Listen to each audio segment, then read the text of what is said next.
The following program, though incredibly nerdy, is intended for mature audiences. Viewer discretion is advised, and you probably shouldn't watch if you're an overly sensitive pussy.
Chapter for Star Wars? Or will this be like that version of Cats before they erased all the buttholes?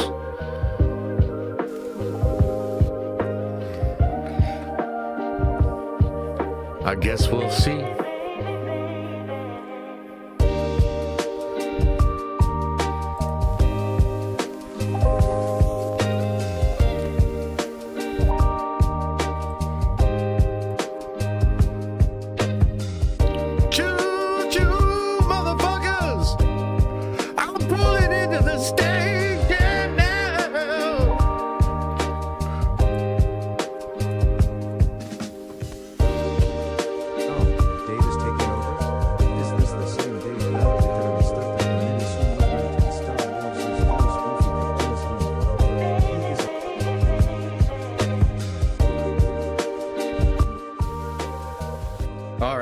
Calm down, everybody. Yes, we do have Star Wars to discuss today. I can't believe it. It's a new year. It's a new me, though, so we're going to be real chill about this shit. We're going to break all this down and explain what we think is going on. I would really like to know what you guys think is going on. If you're excited about the news, if you're skeptic of the news, all that sort of stuff. We'll get into it, but I think it's real this time. This time it's for real. For real. Michael Gammon says, oh, Dave is taking over. Is this the same Dave that literally started the Mary Sue movement in Star Wars? It is those goofy cartoons he made? He is champion of the Mary Sue. Michael, thank you so much for the 10 spot and for whatever the fuck that comment was. Yeah, appreciate it. Zach, thank you for gifting a membership. Hell yeah. Hell yeah. Thank you so much, everybody. No, I'm excited, man. I'm excited to get into it.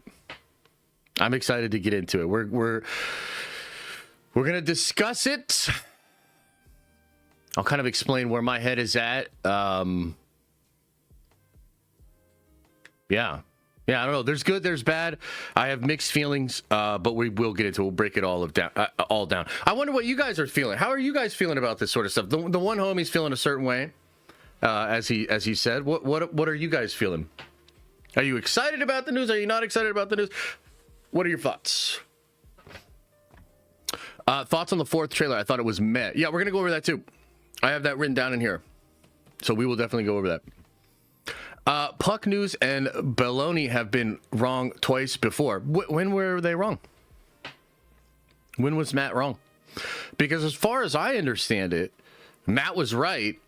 And it was Kathy that, switched it up, did the, I don't even know what you would call it, but she had the, I think I did fuck this light up a little bit, actually. She had that article that she put out into the trades. And even within that article, she was like, yeah, my time is coming to an end. So, she confirmed it. And, from what I understand from the other people I watched kind of break down that whole situation, Matt was right. Now, look, the thing is, it's possible that Matt breaking the news in the way that he did caused her to react. And I think that's kind of been the story of Kathy, right? there's been a lot of reaction. I think she'd be gone by now if there wasn't as much of maybe a public backlash and then the need, at least her perceived need to like fight for her own legacy or anything like that. So, yeah, what do you think he got wrong? Sam Shills, appreciate the 20 spot, man. Very generous. Thank you. Says, if Dave is the head and gets competent directors and writers, Star Wars could slowly turn around. Happy New Year's, Nerd Avengers. Well, thank you so much for the 20 spot, man.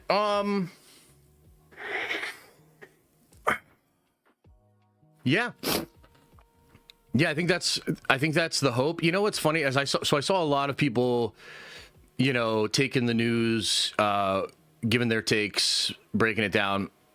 One thing that I saw on Twitter was somebody was like, you know, if this had happened right after the Rise of Skywalker, I think people would have been so excited. I don't know. It's kind of interesting. You look at Dave, right, and his sort of trajectory, and then how the sort of fan base feels about Dave. And I think there's been highs and lows there.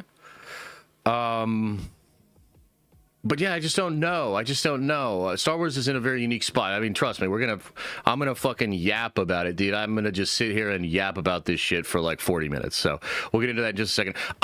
Iron Spider, welcome to the Nerd Vengers. You are a Nerd Venger now. Hell yeah. Do you think Ben is the only one that goes to 616 and Reed and Co go to 10005? No. I think they're all going to 616, man. Pretty confident they are, yeah. Yeah. Huge Wangverse? Wait, what? Yeah, if Dave's someone else, then yeah, I don't know. Wait, what? Are you guys excited about this shit or not? I don't know. Filoni stuff has been kind of whack too, though. Yeah, that's fair. Star Wars is back. Or is it? Iger's still there, so no change. Filoni folded like KK, hopefully, though. Yeah, maybe I should just do a poll. Look, man. I think Iger's gone too, to be honest. And I think Iger is... Yeah. I think Iger is gone as well. I think there's a lot of room for things to get a lot better here. I was told some interesting stuff about this lady that's being the co-president with Dave. And yeah, it's kind of interesting. We can kind of read into that a little bit, maybe, of what that will maybe mean. Definitely better than Kennedy. I mean, I agree. I think it'd be better than Kennedy. I guess the question is it going to like improve Star Wars, save Star Wars? Will Star Wars be back? I don't know. It's kind of a tough one, man. Yeah. Buy Disney stock? I don't know, man. I don't know about all that. I mean, hashtag not financial advice, right? Hope and Filoni can do better. Kathy couldn't. Hope he is open to flipping the script. Oh, that's an interesting comment. What do you mean by flipping the script? Like just kind of being crazy bold or something? Star Wars still better than Warhammer? Oh my God, that sounds like the delusion of a Star Wars fan that doesn't quite see what's really going on. You know what's really going on out there. But you know, it's all good. Warhammer's, the water's warm over here, and you know, I'm sure after Star Wars it completely dies to the point that even the cards that you open become completely fucking worthless. No, I'm actually kidding. That probably won't happen. But just there'll be plenty of Warhammer once you've sort of come to realize that Warhammer is the best and Star Wars is dead. There'll be plenty of Warhammer. You know what's funny too? Before we get into the discussion here. About Dave and the future of Star Wars. Did you guys see the stuff with the Legos yesterday? Just out of curiosity, did y'all see the stuff with the Lego? Star Wars is dead and still clears Warhammer? How fucking dare you? How fucking dare you say that shit to me?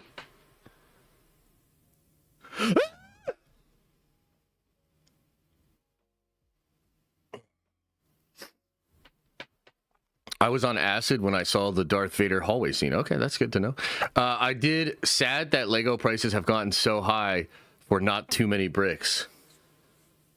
Yeah. So, look, it's kind of interesting. The Lego thing, like, I got to be honest with you, yesterday was a weird day for me because, so we streamed on Monday, and I told you guys Tuesday is a Unity Day, which, by the way, update went out on the Kickstarter.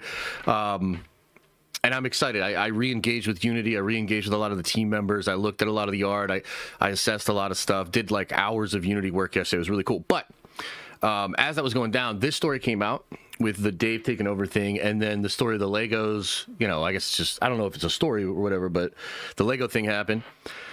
And I'm sitting there like, man, we kind of called this shit yesterday. Like, two things. The Lego thing to me is the perfect example of where I think Star Wars is at as a brand right now, where it is essentially a vehicle that other brands want to use to deliver product. Do you know what I mean? Now, admittedly, the smart Lego thing is way cooler than like Grogu t-shirts and all this other crap. But at the end of the day, it still felt kind of hollow to me. And it was like, hey, remember Star Wars? You know what I mean? And they're just doing that for the folks that still have some kind of an appreciation for Star Wars as a brand. And Lego itself is just using the Star Wars brand as a vehicle to deliver, you know, incredibly overpriced Lego blocks for tech that I think was even, unless I'm mistaken, this whole smart thing with the Legos, they tried this in like the 90s, like literally. And I know Star Wars Legos are huge and all that sort of stuff, but what I'm telling you is, like, maybe this just is something that other people just don't get. And I will talk more about this in the thing with Dave. Star Wars is unique in a sense that it has always kind of been commercial. You know, like when George makes the first film, and everybody slow down with your super chats. Let me complain a little bit and yap, but I really appreciate all the support. Thank you. Thank you so much. Star Wars has always had a interesting relationship with commercialism. What's weird about it is, like, so George was very forward thinking in some of the merch stuff and some of the ways that he wanted to sell the film, especially to young people. And remember, Star Wars itself is created as pulp Saturday morning cartoon kind of storytelling that is deeply entrenched in like mythic storytelling, monomyth, you know, Joseph Campbell type shit. But ultimately, it's for young people. It ain't that deep, right? And it is commercial from the very start. It is commercial, but it's also had this other side of it, which was all of this myth, you know, and all of this like more sacred stuff, you know. So Star Wars as a brand has done this really interesting dance. I think it's part of the reason why Star Wars is so big. You know, I was thinking about the other day, you know, you think about Marvel, DC, and Star Wars. Those are kind of like the biggest nerdy brands these days, right? And you look at DC and you look at Marvel, and, you know, they're very similar. They're comic book stuff. They both come from America. They're both, you know, this publishing of this one format that was really, really popular for many years and eventually did like animated movies and live action movies, etc. You look at Star Wars and it's really kind of an outlier within that group, right? I mean, Star Wars is weird. It's space high fantasy. It's aliens, it's spaceships, it's stuff that like, it's like it stands alone in that group, right?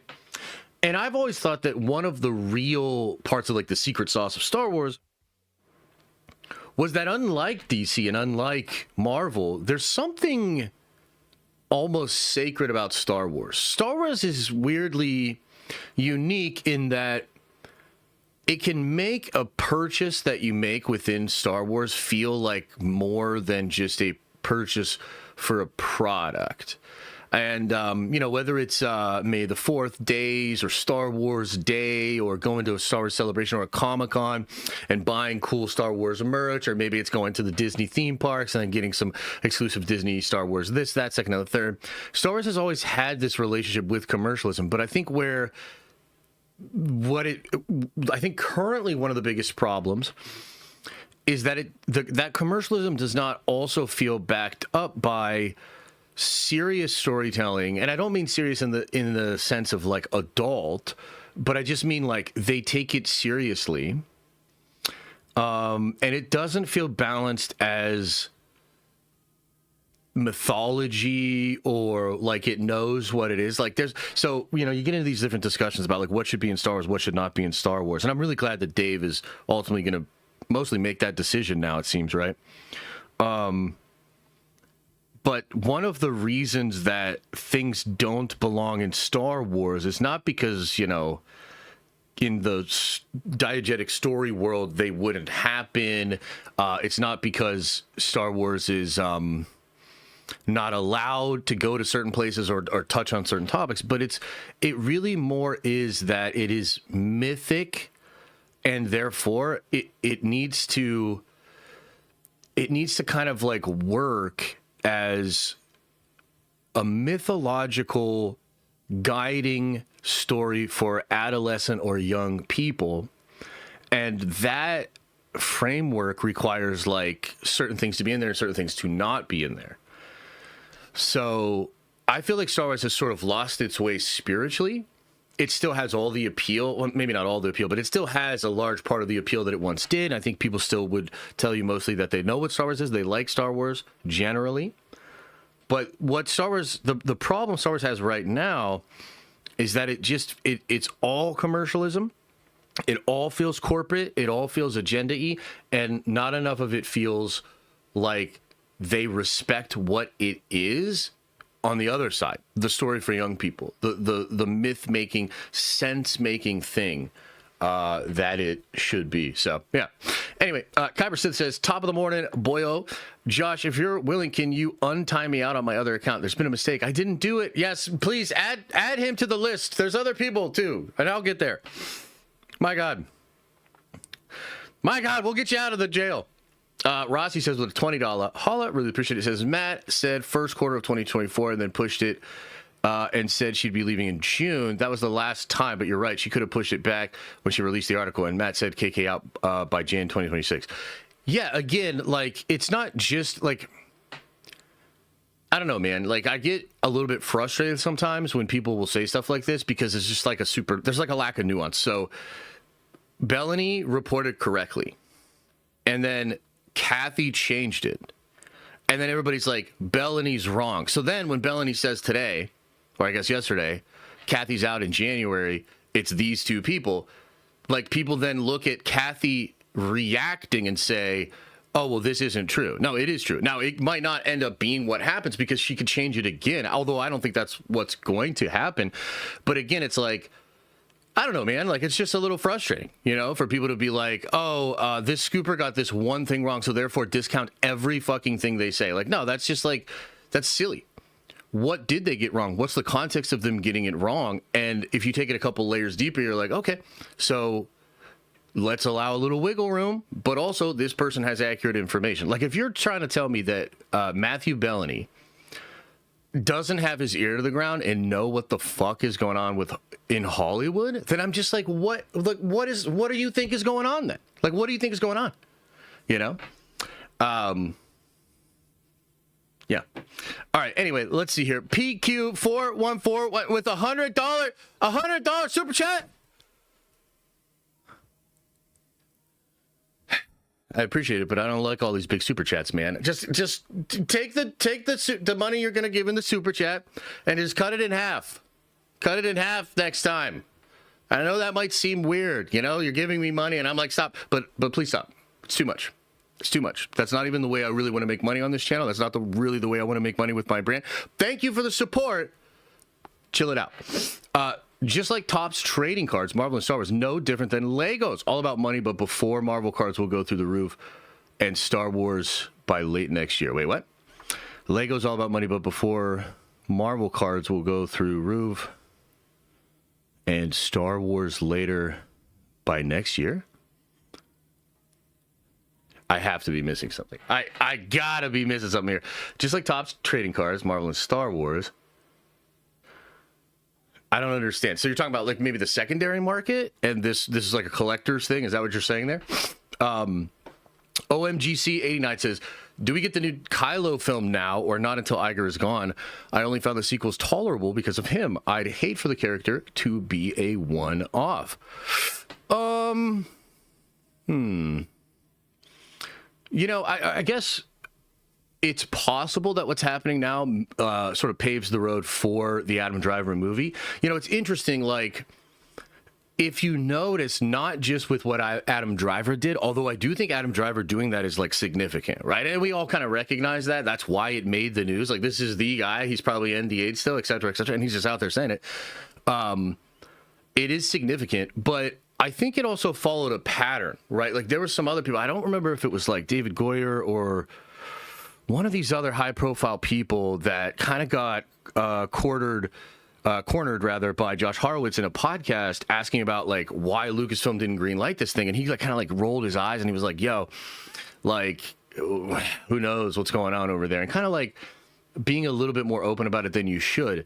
There seems to be a lot of people more willing than ever to, I guess, reveal some of the dirty laundry that's going on with Lucasfilm. And whether that's all connected to like Disney being the one that's in the way, or it's Kathy and Disney, which is probably more likely the case. Yeah, it is kind of interesting. So maybe that is going to happen now. Maybe that movie has a better chance of happening. I mean, number one, you had a lot of attention on that story, and a lot of people talked about it, which is cool. And you know, you can kind of say like, hey, there's some social proof here. Like people are interested in this. But number two, with, you know, the fresh people coming in, sure, maybe they take a look at some of the other decisions. I guess it would potentially be up to Dave, maybe, and I don't see why you wouldn't want that to happen. Yeah. I don't see why you wouldn't want that to happen. Dave Filoni is the same as Kathleen. Oh, no! You think so? Okay, should we just get into it? Should I do the yappening?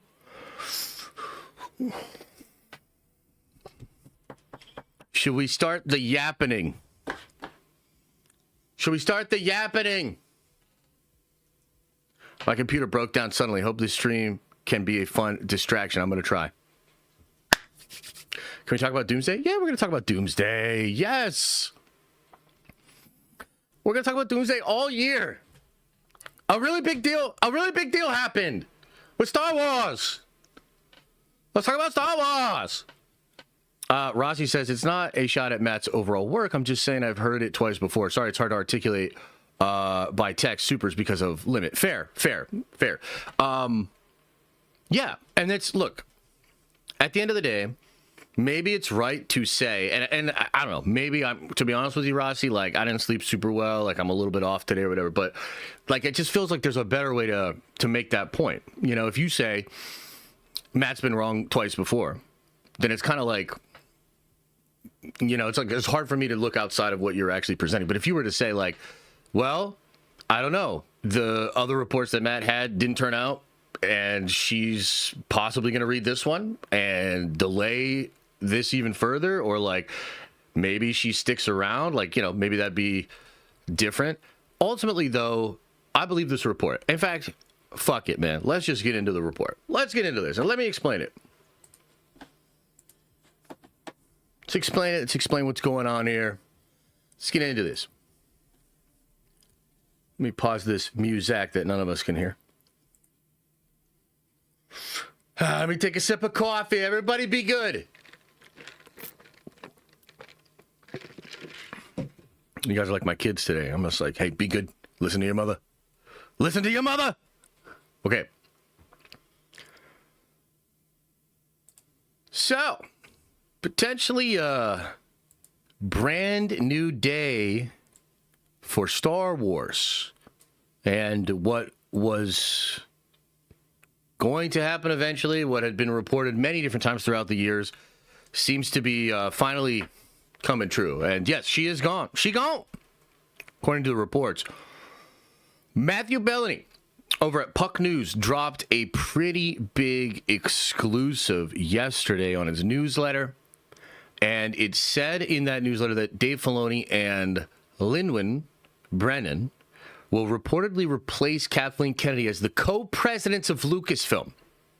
Brennan is getting promoted from general manager and will oversee executive duties, while Filoni will lead all creative development.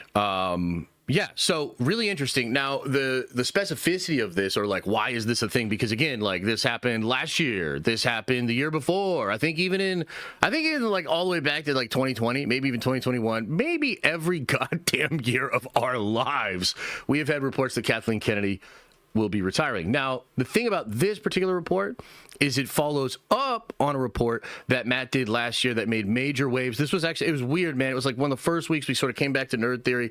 It might have just been a guest appearance of mine or something. I don't really remember, but I do remember that the article from Bellany came out, and I was like, holy shit, dude. And then literally an hour or a half hour before we went live to talk about this and to talk about the Bellany report, Kathleen Kennedy, there was like this interview, and it was like one of the grossest.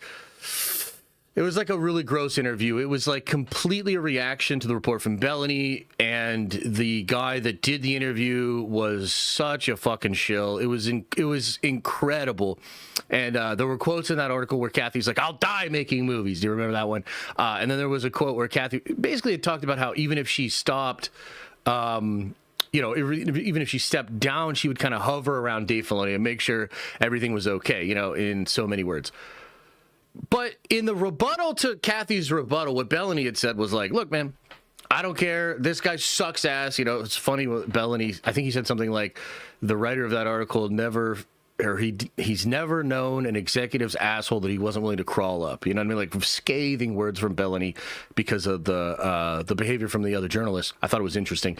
And then what Bellany says is that basically Kathy confirmed his report, and he said she'd be out by January. She might have delayed it, but this is happening. She herself admits it, and they are looking for her replacement. Now, other people back this up. Jeff Snyder backs this up. And a lot of other people, like I remember reading Jeff's newsletter on this. It was always pretty clear that it was going to be Dave and somebody else. Now, for a second, and I mean a hot second, we all thought maybe it would be Jon Favreau. But that is not going to happen, according to this report, according to what Jeff was reporting months ago, and according to stuff that I've heard too. The Omega source told me that Jon wants out. He has some work under contract still, and when that work is completed, he wants out and probably wants to do other things. He's also just not wanting to be an executive. I think he wants to create. And that all makes sense. So it was always going to be Dave and somebody else. Now, what a lot of people thought it was going to be was Carrie Beck. Now, I don't know. I was not necessarily like against Carrie Beck. I don't really know a ton about Carrie Beck. But the sense that I got from the Carrie Beck decision, and this is not just like what I perceive, but it's also some stuff that like Bellany hinted at. It's also some stuff that, John Roca and Snyder had spoken about when they discussed it. Carrie Beck to me feels like a very safe corporate-y choice. And Carrie Beck probably would have continued the sort of legacy of Kathy as much as possible, and just whether or not she actually would have done that, the perception was there that like Carrie Beck is the safe corporate pick. She's the one that like would represent Kathy's stuff. And so this pick here is quite interesting. It's not Carrie Beck. Okay, so it is Linwin Brennan. Now, I asked about this person. I don't know much about this person. Apparently, she is a Lucasfilm or a Disney lifer. She was a huge proponent of George's stuff, and from what I heard, people were like, "This is a really good pick." And I think that the idea is this is a pick that might inspire the perception and the idea that Star Wars is truly doing something new, but something new that will really respect the old, which frankly would be new for what Lucasfilm has been doing, in my opinion. Okay, so that's kind of like the official stuff, and I think much like what you see with DC Studios, with Peter Safran and James Gunn, James is more of the creative. He's literally writing and directing movies while also working on casting and like bringing, his know-how of the film world and making movies to that part of the job. Peter Safran does all the businessy stuff, handles the, contracting stuff, and maybe even, promotional stuff. He's really on the business side. That partnership over there, so far, so good.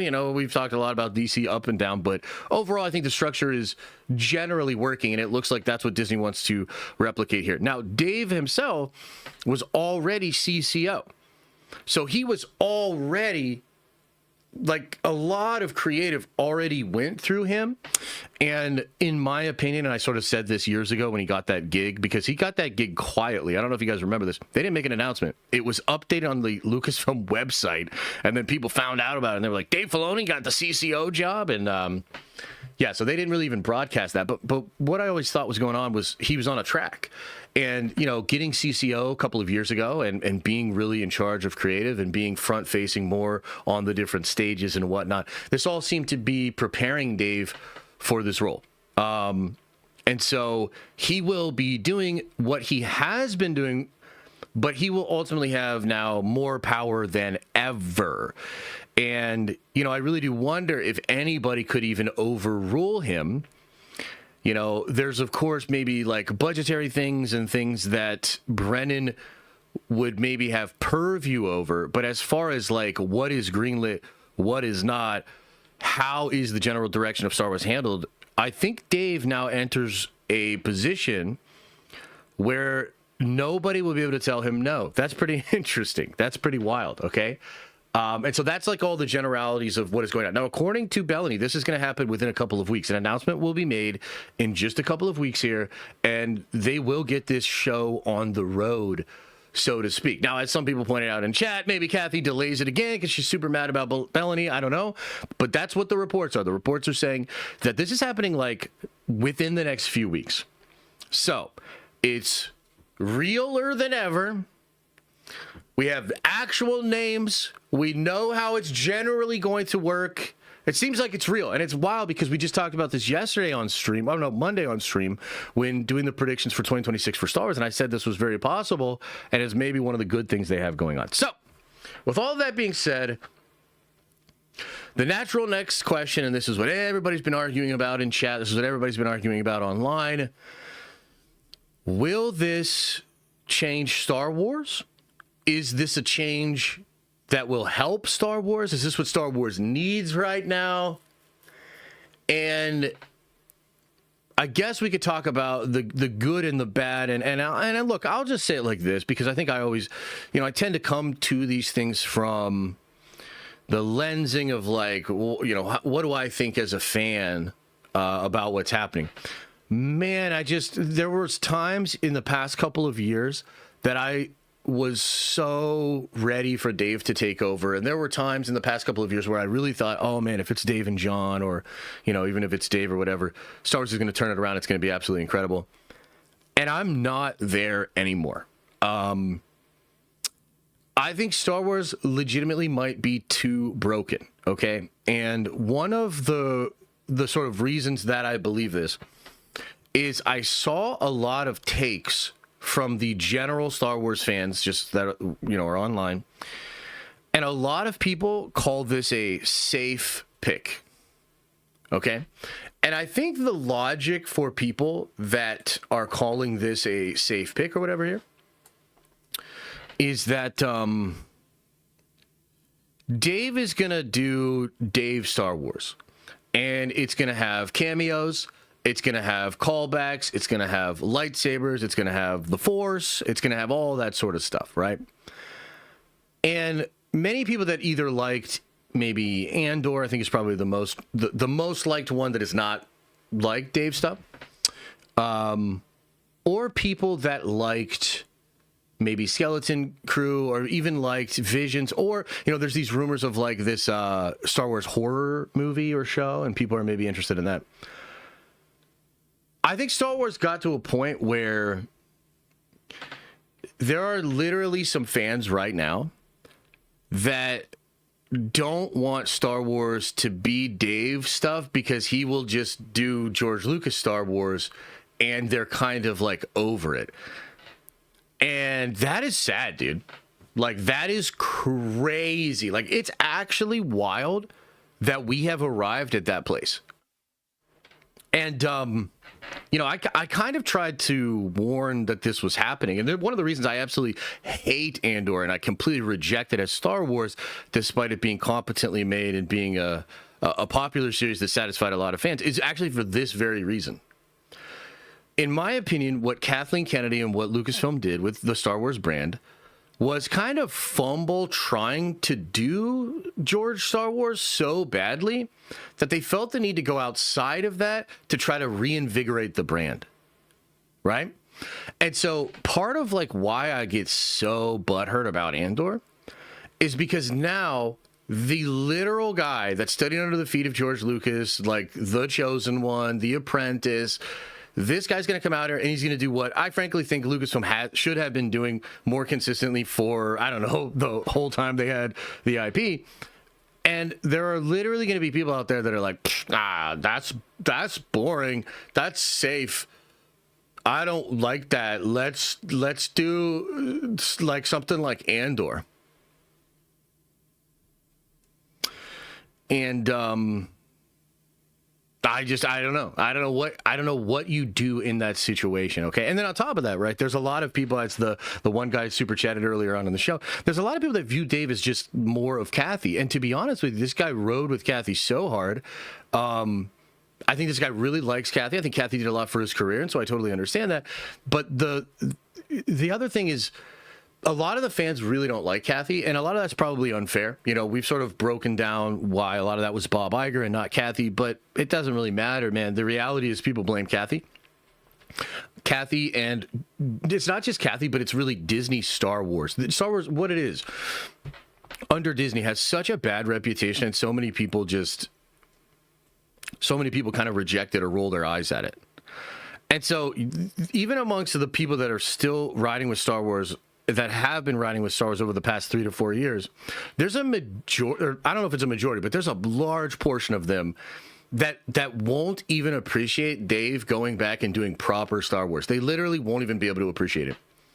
And then there's a whole other group of people that will look past that quality that Dave has and focus only on the things that he agrees with Kathy about, or the things he wants to continue that Kathy had continued, right?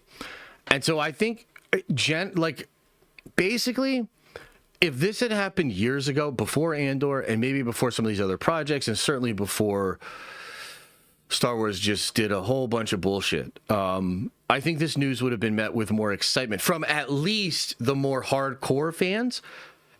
But as it stands right now, a divided fandom, I don't think can really stand up to internet haterade culture and the sort of schadenfreude that so many others are going to do when it comes to Dave and Star Wars and all of that sort of stuff, right? So ultimately, like, I believe this is a choice. Like basically what I'm saying is, like, dude, I'm like one of the biggest Dave Filoni fanboys on the planet. I saw this guy speak at my college, you know what I mean? Like, I like this guy. I like a lot of his shit. I like the way he thinks about Star Wars. I generally think a lot of his projects are some of the best stuff we got in the past 10 years of Star Wars, right? And literally, even I am like, I mean, okay, we'll see. That's not great. That is not great. And it's just like, I guess we'll see when the official announcement happens, if maybe it pops and there's like a lot of excitement and people really appreciate it. But like, I hope that is making sense to you. Meaning, I don't even think the hardcore fans are all going to get on board with this. I think a lot of the haters or the people that are skeptic of Star Wars, they're certainly not going to get on board with this. And I think even people like me are going to kind of cross our hands and be like, okay, show me what you got. Now, having said that, this is probably their best chance. You know what I mean? Like, having said that, I still think this is the preferred option for me and probably their best chance. And if anybody can actually turn this shit around, it would be Dave, in my opinion. I still believe that. I absolutely believe that. But he's going to have to literally go through a minefield of bullshit that Kathy laid out. And I just wonder if he even understands that. And the degree to which he doesn't understand that is the degree to which Star Wars doesn't actually reinvent itself, frankly. And there's something like similar to what Marvel had going on over the past couple of years, where it's like, look, the main thing here is does this mean change? Does this mean change? Okay? And I wonder what statements Dave will make. You know, and the statements he makes are going to be very, very important. Very, very important to those of us that have any semblance of hope left for this fucking brand. It's going to be very important what he says when this officially comes out. Right? And you know what I'm saying? Like, is he literally like, yo, all you toxic male fans, I hope you buckle in for 16 more Rey movies. Fuck out of here. Signed, Dave Filoni, with a little sketch. Holy shit. I will throw my poop. I will throw my poop. Okay? But does he say something like, Star Wars over the past several years has tried many different things, and some more successful than others. As now president or co-president of Lucasfilm, the most important thing to me is to continue to honor the legacy of George Lucas and find the magic that George had and reinvent that for all new Star Wars fans and blah, blah, blah, blah. You know what I mean? It's going to be really important. It's going to be really important what he says. I think a whole bunch of Star Wars fans want Star Wars to get better. There are even fans that like all of the shit. They still want it to get better, okay? But most of us really don't like all the shit. And frankly, a lot of us are like, bro, what the fuck is going on? We want it to get better, but we also want the hype to return. It can't just be a quality thing. You know, I think one of the things that's feeding Marvel fans right now is all the hype and excitement about the possibilities. And it's like, you know, they're spending all this money. You know they're going crazy. You know RDJ's back. You know Evans is back. You know they're doing X-Men. You know that. What's the Star Wars equivalent of that? Well, I'll tell you what's not the Star Wars equivalent of that. A fucking Mando and Grogu movie. A fucking Sean Levy, Starfighter, rando kid, Ray at the end movie. Like, I'm sorry. That's just not... These are not the same things. Now, it's possible that just like Marvel, Dave has a plan and there is change and there's different. But we're still going through all the shit. Kathy greenlit all this stuff. You're still getting Mando and Grogu this year. You're still going to get the Rey movie seemingly. You're still going to get the Sean Levy movie seemingly, right? I mean, you're definitely getting that Sean Levy movie. So can they signal enough change to make the fans like me that are just like, bro, I'm really not here for the Mando Grogu movie. I'm sorry, but Sean Levy's movie, it's iffy for me. It could be really fun. But if it's just like new rando Jedi time period sets up Rey trilogy movie, I'm not into it. You know, I'm certainly not into a Rey trilogy. I'm certainly not into more sequel stuff. Yeah, like I don't want Lucasfilm to pretend that there's nothing wrong and that everything's Gucci and we're just going to do more of the same. If that's what is happening and if that's what's signaled when this news becomes official, then it's literally a nothing burger. And sure, maybe it does kind of slowly change and we get some better stuff over time. But what does that mean? In 4 to 5 years, there's going to be better content? Fuck out of here. Like, that's crazy. Like, that doesn't do anything for anybody, frankly. So, I don't know, man. There's a lot of concerns here. I have really, really mixed opinions on this. I mean, dude, there used to be a time where I thought, dude, as soon as Dave gets that control, man, it is off to the races. He's going to actually create a real vision for this thing. Like, he does have the ability to do that. And there is the possibility that once he's in this position, nobody will actually be able to stop him. And if he truly takes those reins and he builds something really cool moving forward, Star Wars could return to form. I just don't feel like this announcement at face value means that. It means it's possible. You know, yesterday when I first heard this stuff, man, I did have more hope, you know? It kind of got beaten out of me the more I thought about it. But I did have a lot of hope because, like, dude, again, I do think he gets it. I think Dave understands what Star Wars is at its core. I think Dave has this unique ability to make new pieces of content or new scenes or additional pieces of canon that actually add to the emotional resonance of the big moments from the past, from the movies and stuff like that. Like, he has this really unique ability to take things we already know, to take moments we already appreciate, add new layers to them, and actually enhance the emotional resonance of the new stuff and the old stuff. It's, like, incredible. But is that enough for Star Wars? Is that enough for what this brand once was and what it could be? I just don't know. I sit here conflicted. So, yeah. There you have it, guys. That's the take. That's, like, what's going on. And again, I do think it's real. And unless Kathy wants to delay this shit one more time, I think this will be officially announced in just a few weeks. So, chat, what do you make of this, man? What do you think? What do you agree with? What do you disagree with? What are you hoping for? Chat! Is Star Wars back? Am I wrong? Brutal the Bear says, I think it means slow change, but change nonetheless. Just like Phase 4, there is still crap Star Wars in the pipeline that needs to come out before the new Secret Wars. Yeah, there could be something to that. Look, I guess what I'll say is this. I'm already at a place where I'm pretty much, like, all the way out. Like, I'll watch the Maul show, but, like, dude, again, like, I don't know. I personally think there's going to be, like, 3 good episodes of Maul. And I'm really, it's not really high up on the totem pole for me, right? Mando Grogu, like, maybe I'll be shocked, maybe I'll be surprised, but like, I'm not looking forward to that shit. You know? Even Ahsoka season 2, which is the coolest thing they have going on.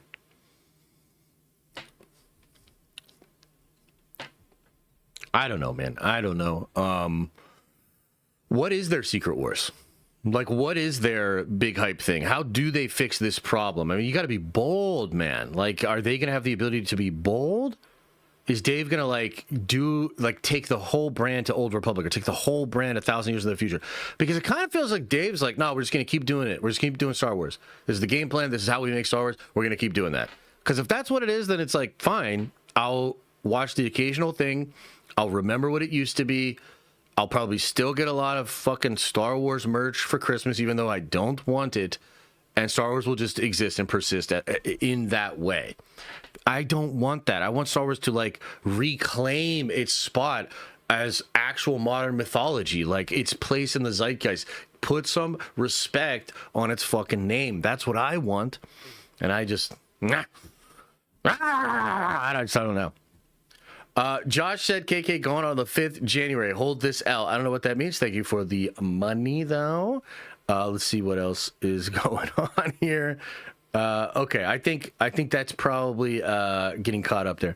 A divided Star Wars fandom cannot stand. Yeah. Please put Mara Jade in the movies. We all come back. You think so? You think it's that simple? Star Wars will need 3 or 4 unequivocal wins to get fans back. I think it needs a vision, dude. I think it needs more than wins. Like, if it got a few wins, like if we had a few projects that were actually like bangers or whatever, I think all that does is maybe get some folks a little bit more open to watching the next thing. But that's not what I'm talking about. Like, that's not what I think they need to do, brother. Like, frankly, okay, so this is kind of a wild idea, right? But, like, what if Star Wars went away for 5 years? Like, completely away. And you might be like, okay, that sounds crazy, right? However, on the other side of that, when it came back, there would be all of this anticipation. There would be like, oh my God, Star Wars is back. Yeah, like, you miss it. Some of the pain goes away a little bit from some of the other projects, right? So if that's not on the table, because, like, let's be real, that's probably not on the table, then how can you achieve an, like, equal effect? Well, the only way you could achieve that is, like, by doing something truly different and something that felt really big and grand in scale, right?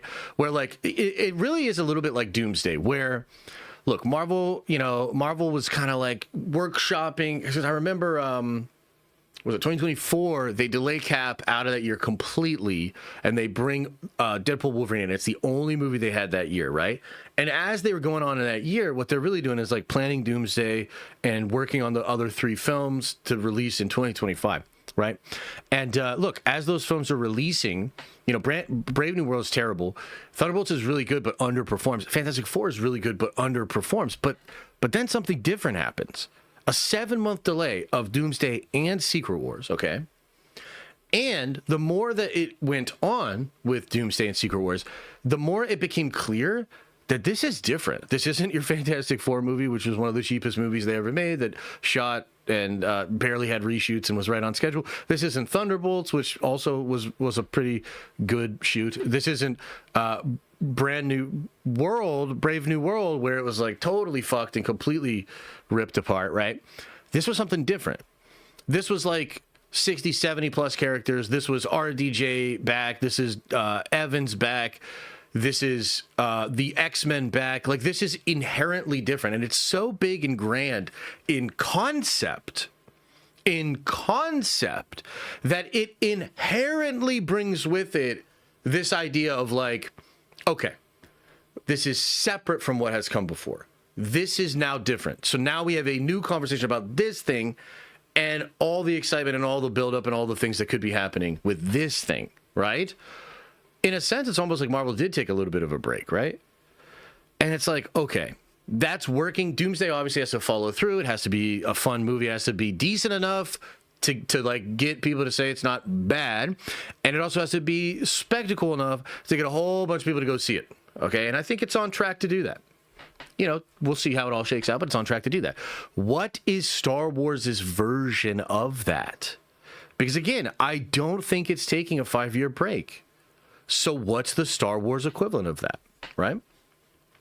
OMGC89 with a 10 spot says, you need something like Clone Wars cartoon. I don't know what that looks like. That is good on its own right. Can add some value to the sequel trilogy that people hate and maybe give them some credibility. Man, I don't know. I think we're in a different position. I don't mean to be a dick about this because I love the cartoon stuff that Star Wars does, but I don't think a cartoon is going to solve anything. That's another reason that the mall show is not going to be able to really do heavy lifting for the Star Wars brand this year. There is just some hang up that fans have with the cartoons. It just is what it is. Star Wars, like, you can't sell most normie Star Wars fans or most normie like pop culture fans on the idea that Star Wars is back because this animated project is so good. Like, no, if that were true, Tales of the Jedi would have saved the brand. It's literally one of the best fucking things they've ever made. It's incredible. What you need is the mass appeal, accessible thing that also feels like an event to the hardcores. It has motion, so the normies and everybody has FOMO. They want to get involved in it. That's what it is. Like, that's what you need to create. You can't do that with a cartoon. Zimmy9 says Star Wars needs to tell smaller, more heartfelt stories like Fallen Order. There's a reason it's so beloved. Yeah, I totally disagree. Totally disagree. Now, listen. You might be onto something in the sense that there's something about Cal as a character and telling his story through the lens of that game that separates it from what a lot of other Star Wars things have going on right now. That might be true. But in my opinion, no. You do not solve Star Wars by going small and intimate. You do not. You do not, Mark. I did not hit her. You solve Star Wars by going big, man. By going big. Star Wars was so spectacular. Star Wars was Avatar before Avatar. Okay? James Cameron himself wouldn't have even made fucking Avatar if he didn't watch the opening shot of the first Star Wars movie where the ship comes in and it just keeps going and going. We had never seen shit like that before. Star Wars is supposed to be mind-blowing spectacle. It's supposed to be the biggest fucking thing in the world. In my opinion. So look, not to say that like you don't have a point about Cal and maybe there's something there you could distill and maybe put into these other shows. But no, Star Wars is soap opera. It is fantasy. It's literally operatic. Like, it's supposed to be the biggest fucking deal in the world. Each scene is over the top. You know, that's even why the characters speak the way they speak. They speak over the top. You know? Yeah. Josh, are you pitching live action Tales of the Jedi? What? I mean, that would be cool. Yeah, that would be really cool. Yeah, I wish I felt more positive about this. You know what I mean? I wish I felt more positive about this. To be fair, this opens up a door of possibilities that were otherwise closed. And within that realm of possibility, there are possible futures in which Star Wars does turn it around. There are possible futures where Star Wars like gets back to what it should be, goes big, solves all the problems, and does all that sort of stuff. But again, the baggage is so heavy, dude. The baggage is so heavy. And I don't know how much Disney even wants to change it. You know? Matthew says, is it business or ego stopping them from erasing the sequel trilogy? Also, are any Star Wars characters too damaged to be redeemed? Boba, Luke, Finn, etc. Okay, it's not about... I'll break this down. It's actually a complicated question. Okay, first of all, it's business. 100% it's business. They spent billions of dollars developing that stuff, promoting that stuff. It made money, and they also spent a lot of money to get it out there more. So it's a business strategy because they want the assets they built, like Rose, Tico, and Rey. Remember when they said Rey was the most valuable asset in the entire IP, the catalog? They believe that. Now, look, to be fair, how many people watched Rise of Skywalker and Last Jedi and Force Awakens? A lot of people watched those movies. So there is some truth in the sense that, like, Rey is this very recognizable character. You know, more people probably aware of that character than a lot of other characters. But I would argue Star Wars is like one of the only brands in the world that its brand is bigger than any individual character. That you could do a new character, you could do a new Jedi, you could do this thing, and it's the new Star Wars, and it holds just as much cachet and just as much interest as anything Rey. Okay? Now, I also feel, because you ask about the characters being too damaged to be redeemed. In my opinion, it's not so much can they be redeemed. I would argue almost any character could be redeemed. The question is it ROI positive? Meaning, redeeming this character, will it be worth it? Okay? Now, when it comes to Boba and Luke, yes. When it comes to Finn, probably fucking not, dude. I'm just going to be honest with you. I'm just being honest with you. I don't know. I mean, it is, in my opinion, it is worth spending resources, taking time, making content to redeem a Boba Fett. Because you could make, I think you could make like 5 seasons of Boba Fett if done correctly, and it could be lit, and it could sell merch, and it could get people excited. It would be awesome. Like, in fact, I don't understand. Like, why aren't they writing like Book of Boba Fett season 2? This motherfucker found his balls again. You know what I mean? Like, just like something to that effect. Boba Fett season 2. Fuck ruling with respect. You know what I mean? Like, I could do this all day. Like, I don't understand. You need a Punisher special level thing with Boba Fett. He needs to be John Wick the Punisher. Just absolutely fucking brutal. And I think it would be incredible, dude. I think you'd have multiple seasons of a television. I think you could sell comics of that. I think you could sell a whole bunch of merch. You could maybe get people reinvigorated. So that's a character that's worth rehabilitating. Finn?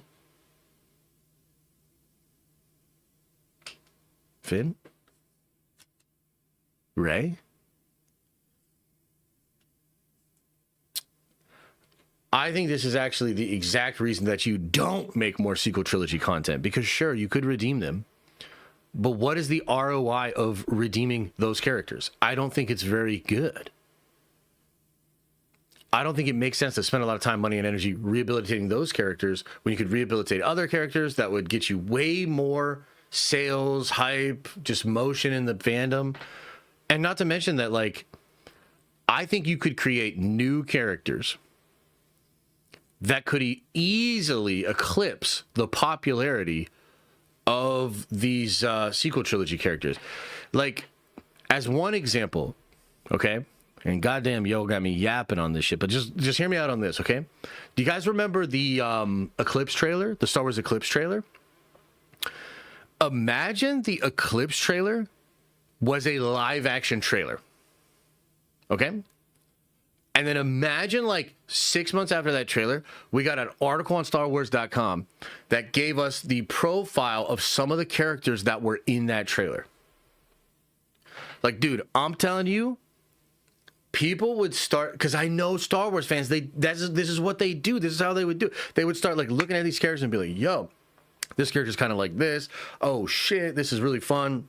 I love this. I wonder if this character's connected to this character. I wonder if this and that, right? Like, the point I'm making is, and this is like the craziest part, is like, I don't even think Star Wars is that complex. Like, I don't think it's that complex.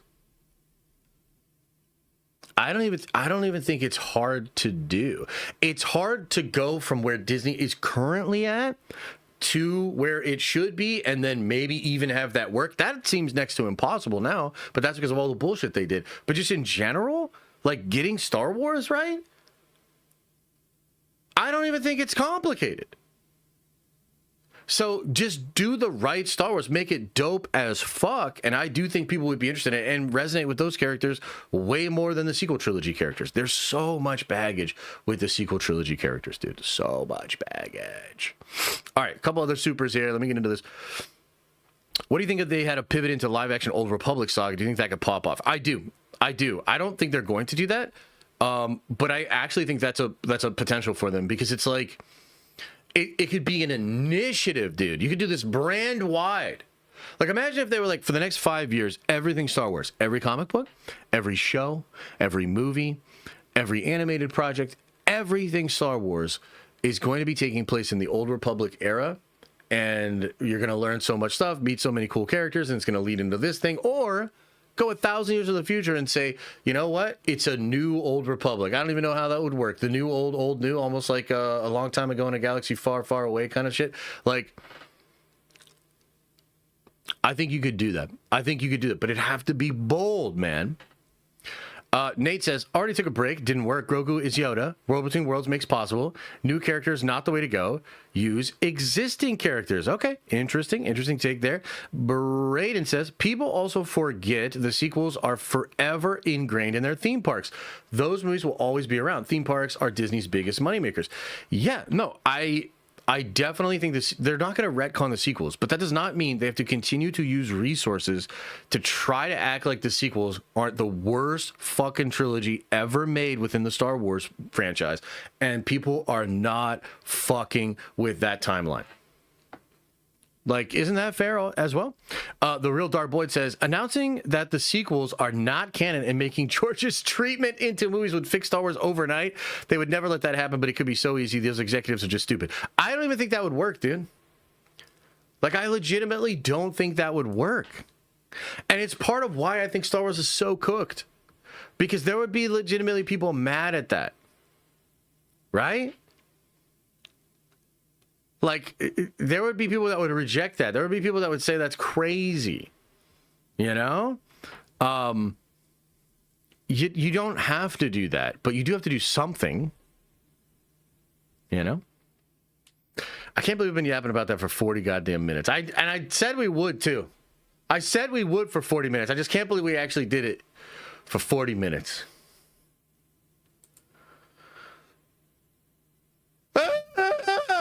Okay. Holy shit, dog. Holy shit. All right, let's yap a little bit more. I'll look at chat a lot right now. I would love to know what you guys think about this. We'll talk about it just a little bit more, and then I want to get into the X-Men trailer. Then I want to get into the Fantastic Four trailer.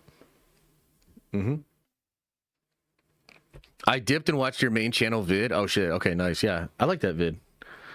That was a good one.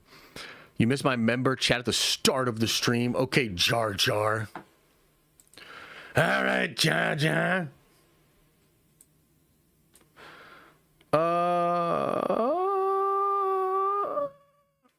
I have faith in Filoni. He has immeasurable sauce. I also hear he hates Rey, loves KOTOR, and hangs massive dong. Nerd Avengers for life. I think all of that's true, except maybe the Rey thing. I don't know that he actually hates Rey. You know what I mean?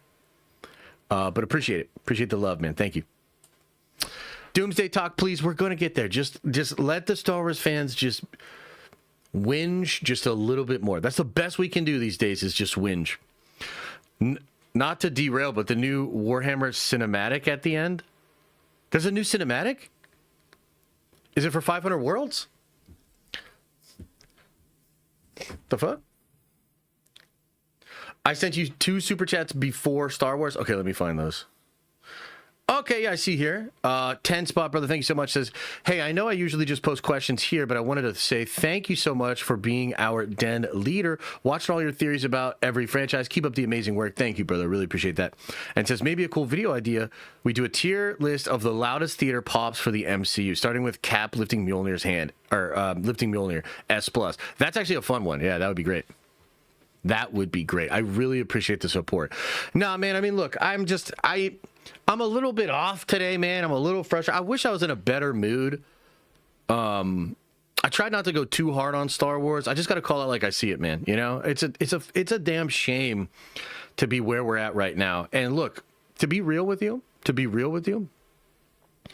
in a couple years' time, if it actually starts to turn around and, like, for instance, like, I think that not like next one, but maybe the one after that Star Wars Celebration, like, let's just be real. If in like maybe 2 years, like if we're coming out of the Secret Wars, John, because like, look, we got Doomsday this year. Okay. And then we're going to, you know, it's very much going to be about Secret Wars next year and maybe even getting into the X-Men stuff and all that. Right.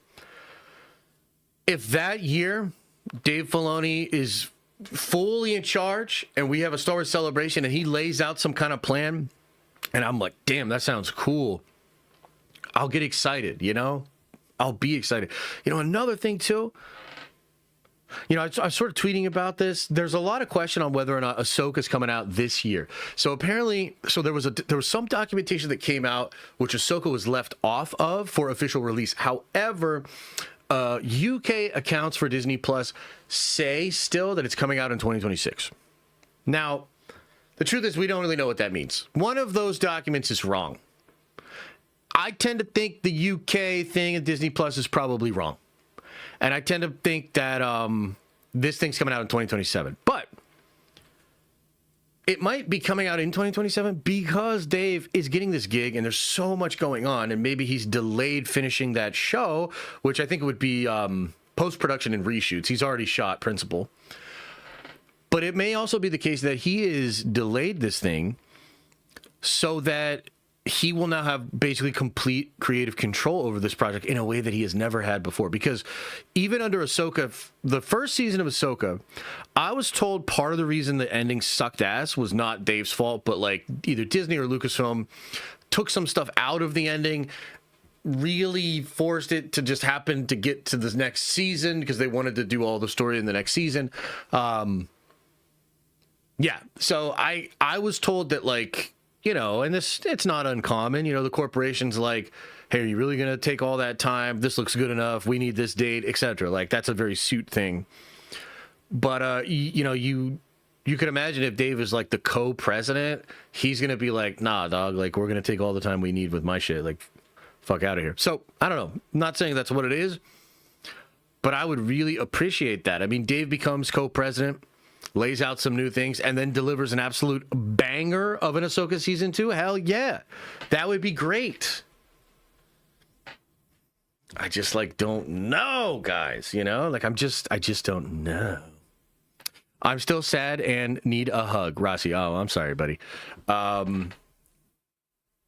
You know what? Frankly, I'm still sad. I'm still sad about Star Wars.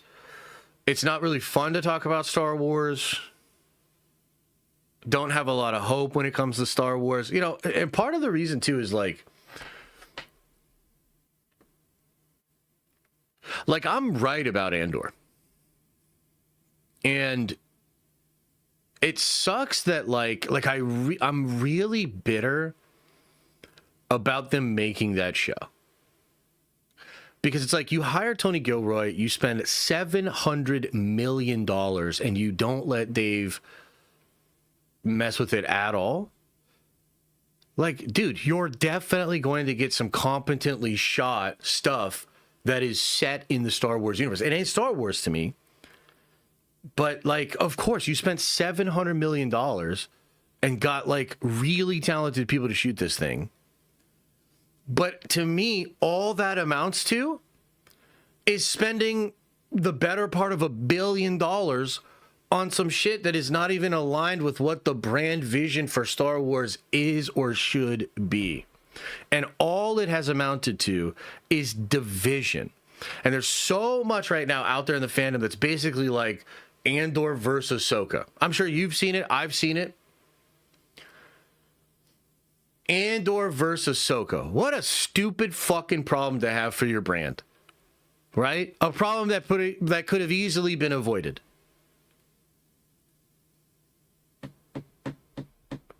So I just think there are some things that have happened to this brand that maybe even Dave doesn't fully appreciate. Maybe he doesn't see it. Maybe he doesn't believe it. And by the way, maybe I'm wrong. We'll see. Maybe I'm underestimating the ability for Star Wars fans to just kind of snap to whatever fucking thing they call Star Wars and put the fucking logo on. But in my opinion, damn near irreparable damage has happened, because now you're going back to the George Lucas guy. And they've divided the audience, so the audience doesn't even know if they want the George Lucas shit anymore. What a fucker of a problem. Anyway, okay, I'm done. I don't want to do it anymore. I'm done. I don't want to say it anymore. I don't want to say it anymore.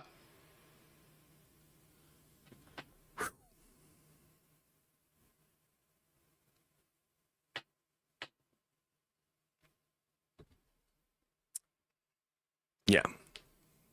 So, I guess we'll see. Maybe this brings new hope. We'll see. Who's your favorite X-Men? If I didn't really want this coffee, it would be hitting that camera right now. Maybe we'll get a third camera. Let's break 2 of these fuckers.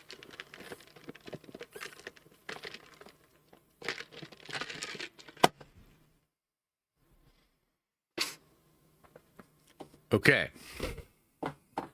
Let's get the fuck out of this Star Wars topic. Get me out of here. Ah! Okay. Let's talk a little bit about some Avengers Doomsday, huh? Woo! Okay, so a couple things we got to talk about with regards to Avengers Doomsday.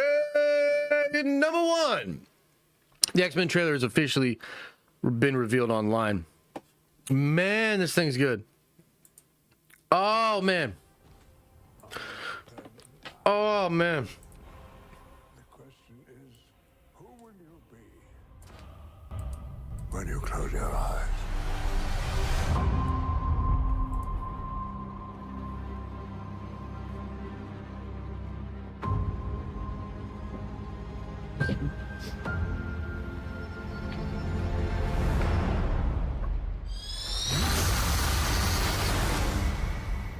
Oh, God. Let's just watch it again. Let's wash out the taste of shitty-ass Star Wars. Run it back!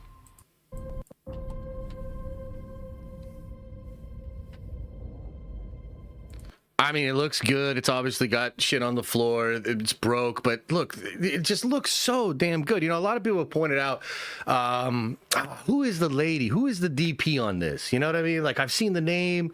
You know, she posted that one shot when they were filming in the desert, and like, my God, all this shit just looks so damn good. And that continues into this trailer.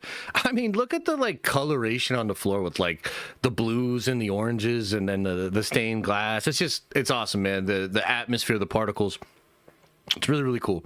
So it looks great, but also, yeah, there's damage. Like, Death comes for us all. And you know, look, this line here, and I think all of the lines, which is really just 2, right? We have the line from Thor, Hemsworth, and then we've got this line here from Magneto. But all of these lines are like, my God, man, the performance is just palpable.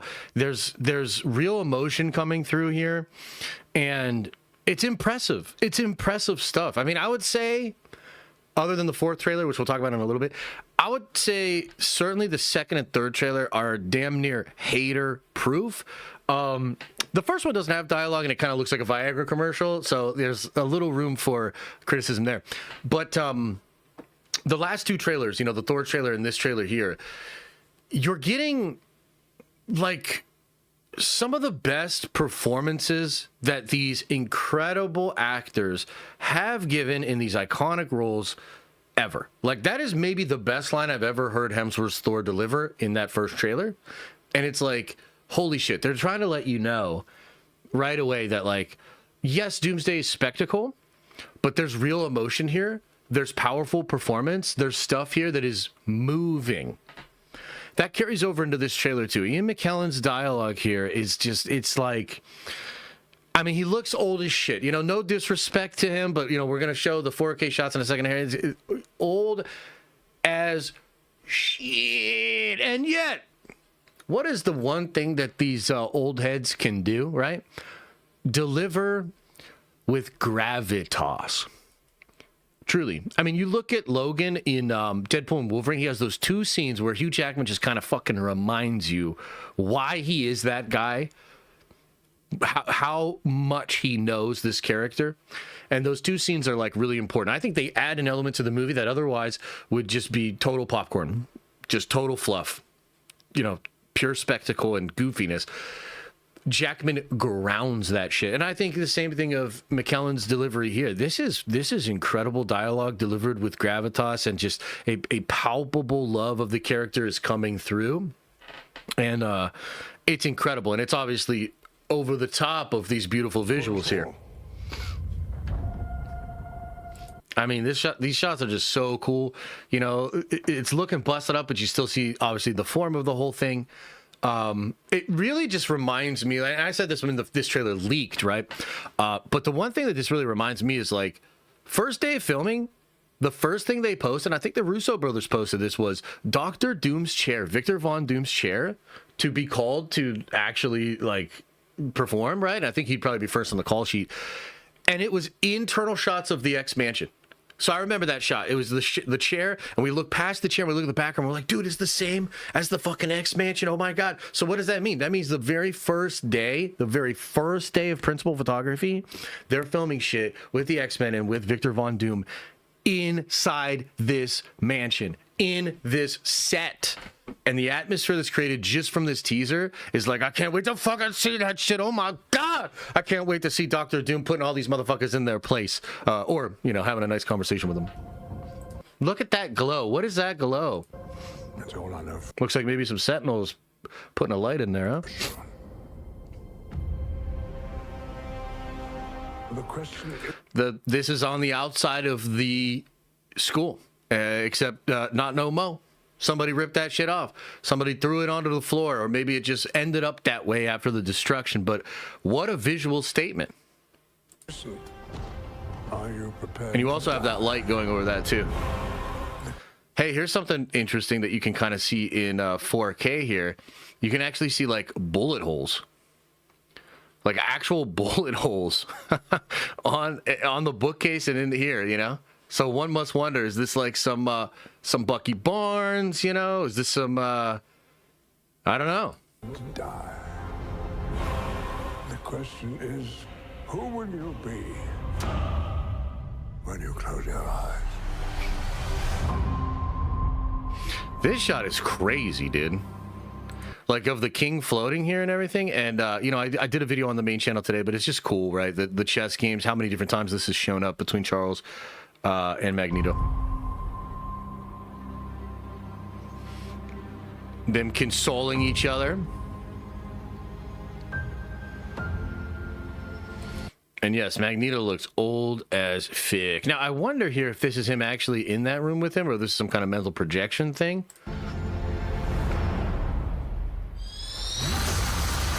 And then this shot is just fucking incredible, dude. Like, and this already looked cool in the leaks. We were already really hyped up about this.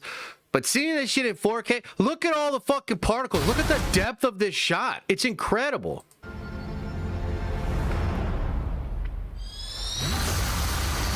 I mean, the sound, the visuals, the background. You see the Sentinel legs walking. My God, bro. My God.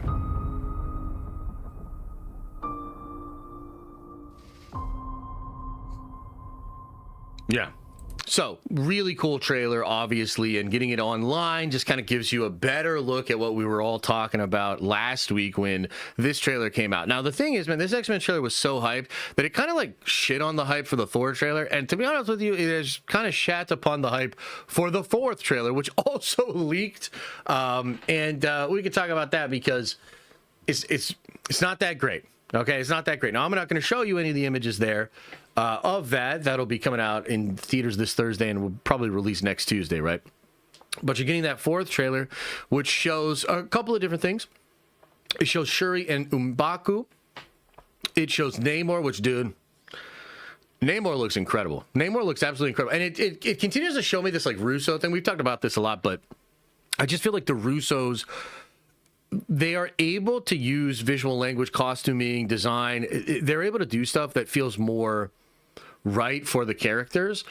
I don't know if like they make all of these decisions, or maybe it's a little bit of Marvel Studios as well. But like, for instance, like Carol Danvers, I like her best in the Infinity War and Endgame outfits.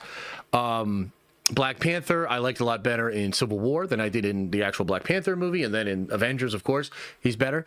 And kind of on and on and on. And I think you're getting that again with Namor. In the newest leaked trailer, he looks badass and looks a lot more like comic book Namor. That shot in particular is interesting because he's on some kind of throne and it appears to be on land. Some people are saying it could be like the Yucatan and his original village and maybe an older kingdom. Some people are saying maybe it's on the Void and a different Atlantis, or maybe even 616 Atlantis is now on the Void. Some people are saying it could be Wakanda. There could be a part of Wakanda there. but it's cool. It's interesting, and I want to see the full thing and not just the leak to get a little bit more of appreciation for it.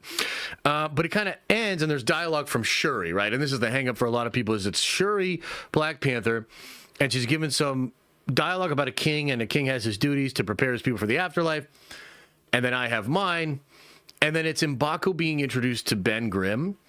And you have like M'Baku, he goes up and he's like, M'Baku, King of Wakanda, and Ben Grimm kind of has like a comedic line where he's like, Ben Grimm, Yancey Street between like this and that, right? And look, I'll say that the fourth trailer's kind of tough. And I think part of the reason it's tough is not only is it like not as hyped as the other trailers, but it's also kind of a stark reminder that, oh yeah, the more lame characters are a big part of this movie too. God damn it! Right? And I'm not trying to be rude, but like that is a concern. I mean, frankly, like I will be so frustrated with Doomsday. Like I don't know how much I've talked about this publicly or not. Maybe some of you guys know this already, but I think the thing I'm most afraid of with Doomsday, for real, is that the effort to give all of the Phase 4 and 5 characters shine and have them be a part of the story hurts the movie. Like, I've joked about this in the past, but, like, straight up, if Doctor Doom went Steven Seagal and, like, snapped the necks of, like, most of those characters and it was just down to, like, the OGs and the X-Men, I'd be down. And I am a little concerned that the fourth trailer's like, oh yeah, by the way, here's Benjamin and here's M'Baku and here's Shuri and here's all this stuff of this universe that you're, not necessarily super pumped up about, right? On the other hand, the moment between M'Baku and Ben is good and it's kind of like fun. And so there's a little bit of the hope that like, okay, so this is obviously going to be a part of the movie. But if done correctly and fun and has these just kind of like little fun Marvel-y things, and then we get into the crazy stuff and the OGs are really important and all this stuff is well balanced, then we're fine. But I don't know. I mean, this fourth trailer is certainly a step down from the hype of the last two, the second and the third one, especially the X-Men one. And I do wonder, how does Marvel feel and how do the fans feel about, like, I mean, think about it like this. This is my impression of how the trailers hit. The first one's like, Doomsday marketing is officially here, and Chris Evans as Steve Rogers is back. That is, like, pretty big. Even though it's kind of a Viagra commercial, it's a big deal. There's a lot of inherent draw there. Then the second trailer is Thor, and it's like super badass dialogue. It's kind of interesting. There's emotionality, right? Is his arm off there? Also, he's praying for the Odin Force. Dude, Doom is literally praying. Thor's praying. Like, what did Doom do to this man, right? There's like a bunch of stuff like that. Then the third one's like, holy shit, the X-Men. The X-Men are going to be done properly. The X-Men are back. The X-Men are a big part of this movie. Oh, my God. Okay, so you go like, Steve Rogers is back. Oh, my God, Thor is back and better than ever. Oh, my God, the X-Men are back. And then the fourth trailer is like, oh, and yes, as a reminder, the Phase 4 and 5 characters are also a part of this. Let's move right along, That's kind of what it feels like. And that doesn't necessarily feel good. So I have some concerns there. By the way, some of the scoopers and insiders are starting to report that there is no 5th and 6th trailer. So some of you guys were yelling at me on Monday. You guys might have been right. I'll never admit it again, but you might have been right about that. Kind of a shame. I feel like the 4th trailer is kind of lame. And so a 5th trailer would have been really nice, to be honest with you. And then maybe a 6th trailer would have been really nice. But I don't know. Maybe it's okay. And then we get the official trailer at the Super Bowl where hopefully things are really cooking and there's action and there's Doom. And we have zero Doom throughout all of these trailers, which is pretty crazy. I did not think that's how they were going to do this shit. Right? So, yeah, a little bit wild. But, chat, what do you guys think of this? We have the X-Men trailer officially out. We have the 4th trailer officially out. It looks like we will not get another trailer until the Super Bowl when we actually get Doctor Doom. How are you feeling about this? Do you agree with my takes about the 4th trailer, or you think it's going to be fine? What do you make of this? Let me know. What do you make of this? Let me try to get to some of these soupies here. Kyber Sith says, can't wait for Captain Marvel and She-Hulk. Bruh, god damn it. CB The Legend says, I want to see the new Avengers and the F4. Yeah, you mean interacting together? Yeah, that would be cool. That would be cool. I actually prefer the new Avengers or the Thunderbolts to like Sam's team and everything that's going on with Sam and all that. Yeah. Steve Rogers one is still probably my least favorite one. Yeah, that's fair. So you like the 4th one a little bit better? That's totally fair. Oh, Shuri, the fan favorite new Black Panther. Yeah, so the thing that's kind of interesting about that, right, is, they could be hiding something here, and even her talking about the king's duty could be either to T'Challa's son, or it could be to a other T'Challa from a different universe, the Wakandans. Yeah, I don't know. I mean, look, we've said it a million different times. I think, I really think going, not recasting T'Challa and really like leaning into Shuri, I really think it's like a massive mistake. However, and this is one of the things I brought this up on Twitter as well. M'Baku is king because Marvel got Disney to sort of change their mind about the Shuri thing. I remember when this was all going down, I did a podcast interview with E-Man's movie reviews, and obviously E-Man is a big proponent of like recast T'Challa, and he's been a big part of that movement. I think he started the movement, basically. And I remember like something he told me then where he was like, Disney was not interested in a male king. They wanted to go all Disney princess with Shuri, and Disney saw the death of Chad in some ways as an opportunity. I know that kind of sounds gross, but like basically they saw it as an opportunity to like double, triple down on like Disney princess ruler of Wakanda. Like, and at the time, even Letitia didn't want to do that. And I think there's an understanding that happens behind the scenes. It was either like Coogler, maybe Parliament and Marvel. Maybe this is because of Shuri and Letitia's unwillingness to like go the full way that Disney wanted them to go. But essentially, that's when they changed it up. There was a version of the movie, from what I understand, there was a version of the movie where Shuri was going to be basically the king or the queen of Wakanda and the Black Panther by the end of that. But because of some things that happen behind the scenes, M'Baku is made to be king. And look, do I like no actual T'Challa and Shuri as Black Panther? No. But I like M'Baku as king and Shuri as Black Panther way more. It's still not ideal. It's not perfect. It's not what I would want. But it's better than just Shuri. And I think it brings this sort of masculine energy to the whole Wakandan army, the representation, all of it. I think it's actually really important and it's really good. So... yeah, I don't know, man.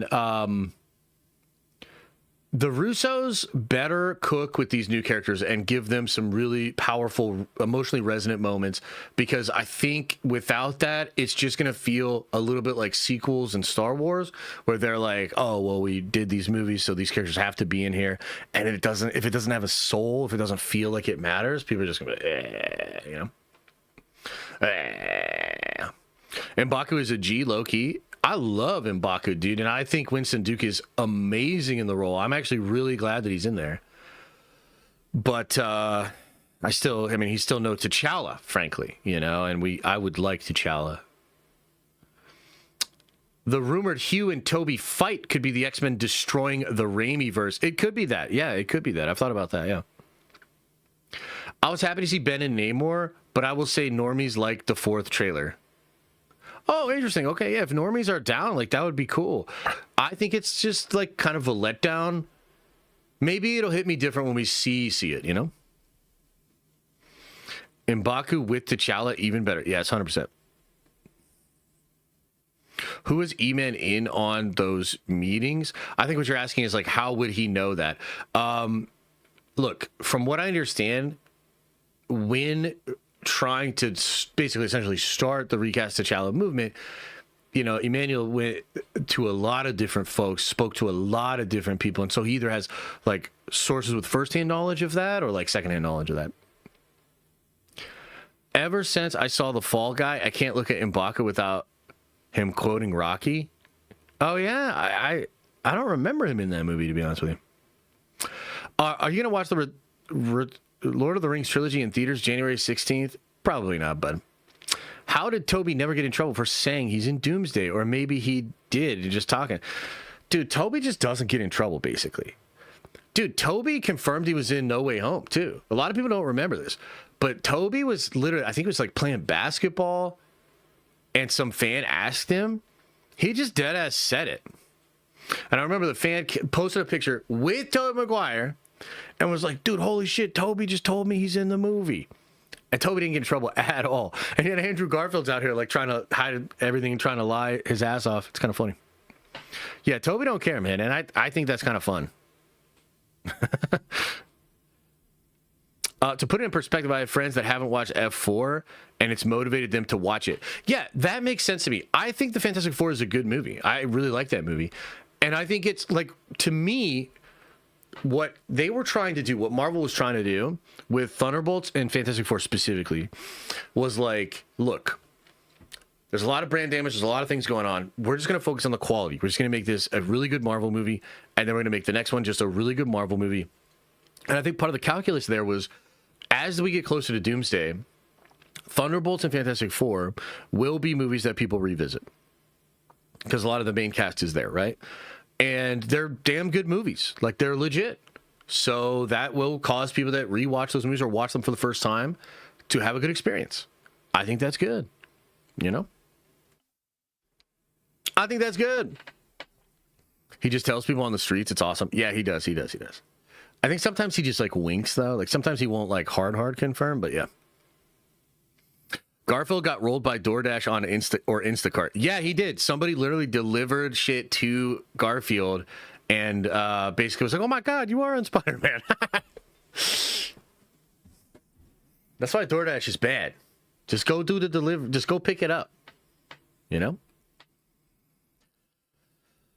They gave more action to go active. I feel like Fantastic Forward me, that's a little bit more money. What? That sentence must have typos. You must have had typos in that.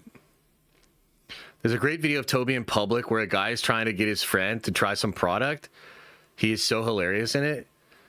Yeah. I mean, Toby's just that guy. It's kind of funny. Apparently he's like a huge asshole too. Like, he's nice to fans and he's chill, but apparently like he's just like a massive dickhead. Because there's that Molly's Game movie or whatever, and one of the characters in that movie is based off Toby. But look, dude, here's the way I would say. Like, I don't blame Toby, man. If I lived in Hollywood and had to deal with all these California people, I'd probably be a bit of a dick myself, you know. And I'm an angel. You know, I'm legit so chill. Matthew says, lots of normies, especially 90s kids, are either X-Men fans or MCU fans, not both. You think the Russos can set expectations for this isn't an X-Men film? That's kind of interesting. Yeah, that's kind of interesting question.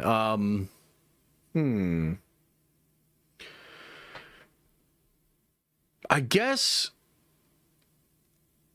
it'll depend on how the trailers promote the film, but it's looking more and more like it is going to be Avengers versus X-Men. That, like, this movie is Avengers versus X-Men. And, you know, Shine is saying right now some stuff about how Doom's going to go into the 616 with the Fantastic Four. And essentially, at first, he's just going to be talking about the incursions and stopping the incursions. And he's going to say, we need to go to the X-Men universe to stop the incursion. If we don't, this universe, 616, will be destroyed. But obviously, it ends up with Avengers fighting X-Men. And so there was this other rumor, and I put this into the video earlier today, too. There was a different rumor about how the X-Men were maybe out there destroying other universes, right?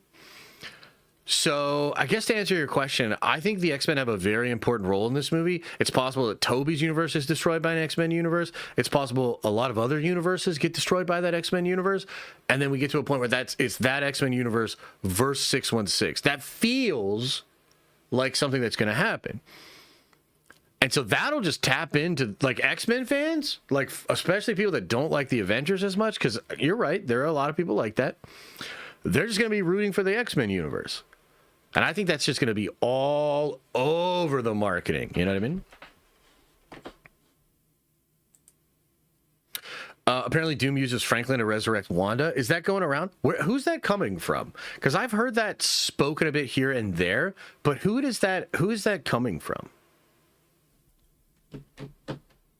What I was told was Franklin is going to be the way they teleport into different universes. And as it stands right now, America Chavez is not in Doomsday. And so you might be like, wait a minute, they introduced that character and she's able to travel through the multiverse and she's the one character that can do it. And now they're just like, nah, Franklin can too. Yep. And fuck you, America. Get the fuck out of Marvel.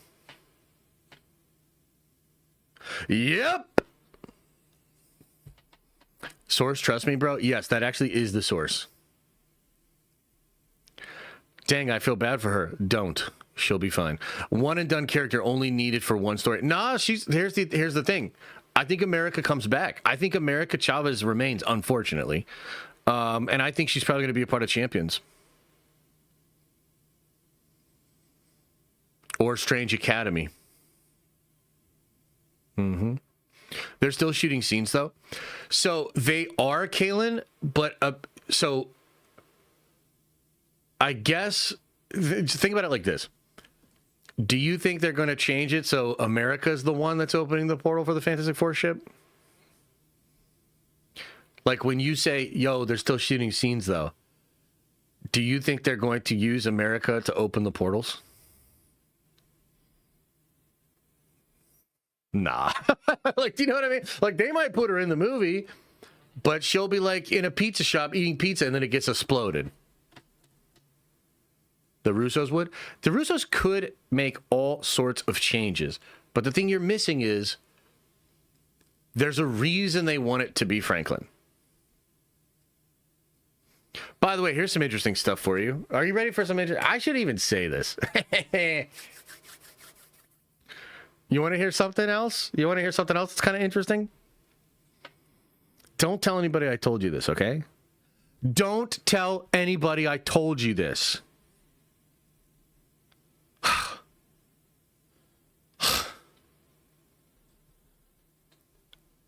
Anchor beings? Nope. They've abandoned that.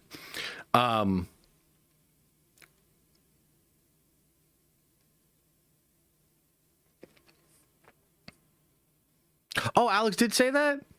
Okay, good. Yeah. Yeah, no anchor beings. It's also looking like the Prime Universe beings maybe not touched on in Doomsday, which, like, I'm a little confused on that. I think maybe at the very end a twist or something could reveal that. But the Prime Universe will be reestablished, and you'll have Prime... The Prime Universe is coming back in Secret Wars. But so far, it doesn't look like that's actually going to be a part of the Doomsday story, which is kind of interesting. I actually had imagined that it would be. I thought for sure the Prime Universe and some of the memories of Prime Universe would be really, really important, but maybe it's just a little too complicated.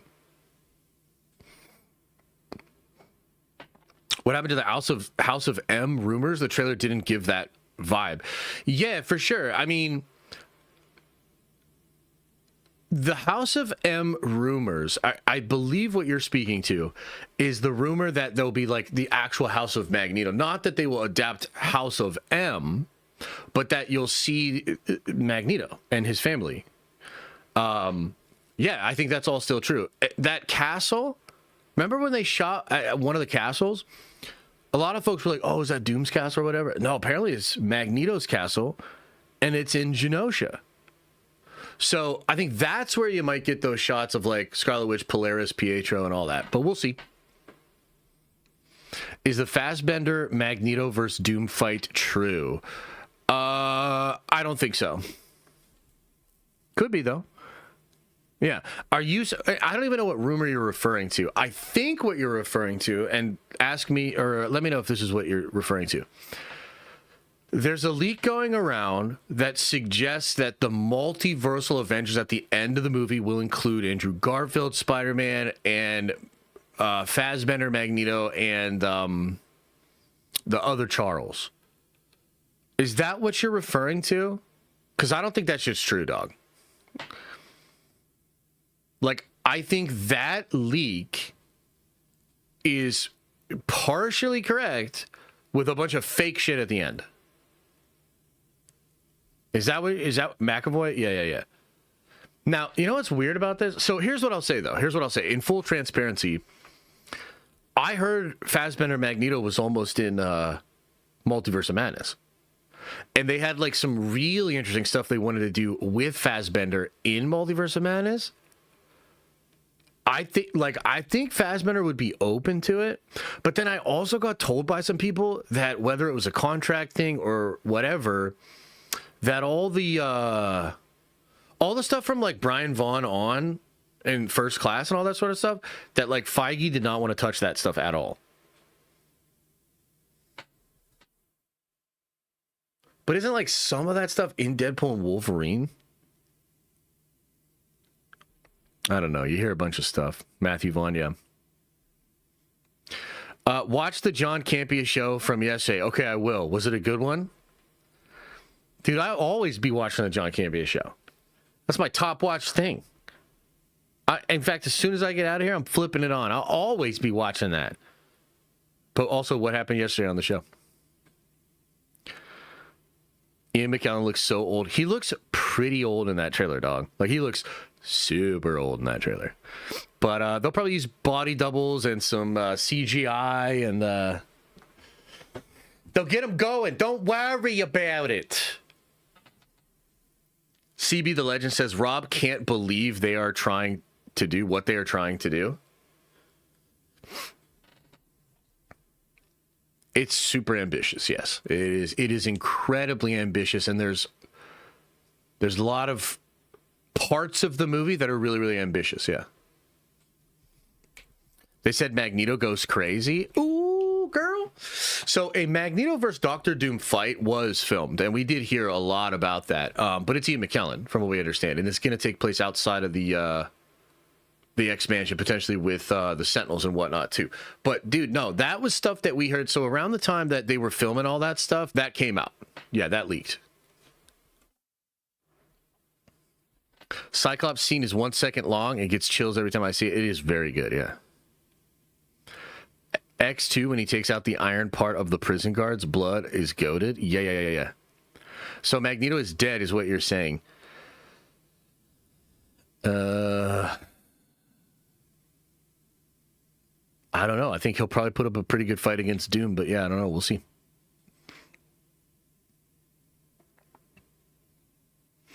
What can Magneto do against Doom? Dude, Magneto's very powerful. Magneto is more powerful than a lot of people give him credit for, because like, so his power is electromagnetism, but technically the force of electromagnetism might be what holds fucking like molecules together. You know what I mean? And there's like the poles of the planet.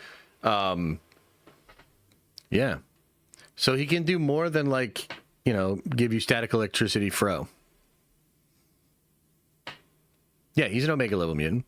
Dude, one of my favorite parts of the Krakoa era was when he gets his heart ripped out and he uses his own powers to move his own blood around, because there's iron in his blood and shit like that. So he uses his own electromagnetic powers to like move his blood around. Then Storm gives him a nice boost because she creates like, you know, electricity and thunder and the lightning and all that. So like, dude, oh, it's so cool. It's such a cool part of the comics. CB the Legend, welcome to the Nerd Vengers. You are a Nerd Venger now, and I appreciate you. With Stranger's third eye, he's able to see through Doom's plans, but willing to work for him because in the long run, it'll all work out. I think Steven sees that the only future where the multiverse survives is where Doom takes over. And duh, you know what I mean? Like, because if it follows Hickman's Secret Wars, then literally, yes, okay, so in Endgame, or was it Infinity War? No, it's in Infinity War. 14,506,000, I think, or 605. Man, I got to rewatch the MCU movies. I think it's 14,605,000 different outcomes. And there's one where they win, right? I think, Strange, as he looks ahead into the future for the multiverse, he's just going to see literally one. Like, there's literally only one. All of them end with Doom destroying the multiverse and rebuilding it. So to Steven, the play is to help Doom so that what Doom is doing succeeds the best that it can. You know what I mean? And I think that's cool. Apparently a lot of other characters are going to feel that way too. I mean, look, it's starting to seem like I think this will probably come out, but it's starting to seem that there's going to be an evil version of Peggy Carter that Doom will have as like an assistant, or that Doom will be sort of using or co-opting. Okay. So there's there's probably, we're not 100% on this, but there's probably an evil Peggy Carter. Okay. There's probably an evil Scarlet Witch. Steven's going to be evil because he's working for Doom. Clea's going to be evil because she's working for Doom. Sylvie's probably going to be evil because she's working for Doom. Yeah. So it's going to be wild, what does that mean? How does that all shake out? I'm not even really sure. I mean, it kind of seems like what's going on is Doom has this plan, right? And he needs the Avengers to fight against the X-Men. Now, what he's telling everybody, and we've talked about this before, but what he's telling everybody is the incursions are happening. We need to stop them. If we don't stop the incursions, this universe is going to be destroyed. And we need to save this universe from being destroyed. But then I need to go find Steve Rogers and stop him from doing what he's doing, and then that stops all of the incursions, and we kind of save the multiverse, right? We kind of bring the branches back, almost like a version of what Loki did, but better. And I think that's what he's going to sell a lot of them on. Okay? He's going to sell them on that. But it will come to a moment when you realize that is not actually what Doom is going to do. Now, there's some debate, and some people have said, well, maybe Dr. Doom himself realizes in that moment that you can't actually fix everything. And so then he needs to just take over and rebuild everything on the Void. Or maybe Doom always knew that. Like, maybe he always had this plan. Maybe this was always what he was going to do. And I continue to believe that, him trying to find Steve is not really about preventing the incursions. Either way, it's not going to be able to prevent them. Okay? And maybe at one point Doom thinks that it will, and then he just realizes it won't, and then he's sort of playing jazz, right? But I think what's way more likely is that Doom knows exactly what's going on, and he is manipulating everybody. So what I think is happening is he's going after powerful beings. He's trying to get the X-Men and the Avengers to fight each other so that they weaken each other, so that they can't stop him as a collective when he goes to take over the power of Loki, right?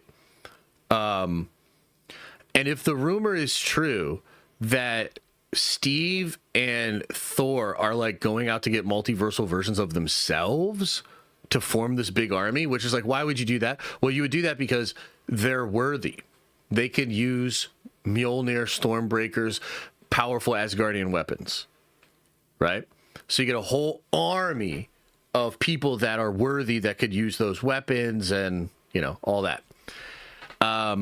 Maybe Doom has looked into the future, or maybe Steven has looked into the future for him, and has seen that that's a possibility. Maybe the only reason he's going to find Steve is to stop that from happening, from like killing Steve Rogers, right? I don't know, but it doesn't seem like that's going to work either way. Yeah. And then like, so one thing that we kind of need to like figure out, and like, I don't want to dogpile on James Mack, because I think a lot of people are like talking a lot of shit on James Mack, but like legitimately, it is possible that James Mack has led the entire fandom off the trail, off the scent. Because remember, James Mack is a person that gets into the Discord and it gets all access to all of these leaks. And for a while, he's just reporting what is in there, mirroring stuff that we had heard, you know, Alex and others talk about. But then there's like this whole time where like he starts saying stuff we haven't heard anybody else say. So like this whole rumor about Steve and Thor going out to get multiversal variants, I'm pretty sure the only person that has really said that is James Mack. And I just don't know if James Mack is actually legit or not, you know? And so maybe that's some of the stuff that, like, remember when Campia was like, oh, this stuff's wrong, like that's wrong, whatever? Could be all the James Mack stuff. Yeah. I just don't know.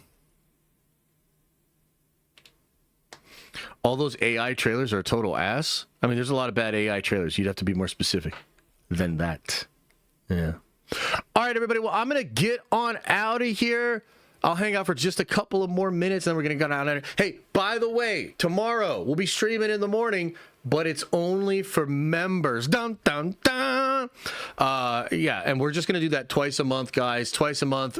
One of the regular streams or a scheduled stream is just going to be put for members only. So tomorrow, if you're a member, we'll be hanging out at the same time, probably around 11, maybe around noon. I'll let you know, and we'll stream. We'll get into some news topics. We'll have fun. I'm also going to give you guys updates for what to expect out of your membership and the general plan overall for the members and the content for the Den of Nerds in 2026. So I'll give some updates tomorrow, but otherwise it's going to be like a regular stream.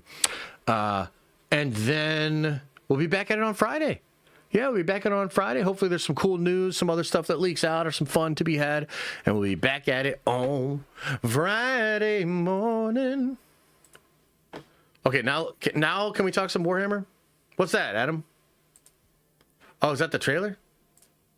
Is that some Warhammer shit? A Dawn of War 4 trailer? Orc faction trailer.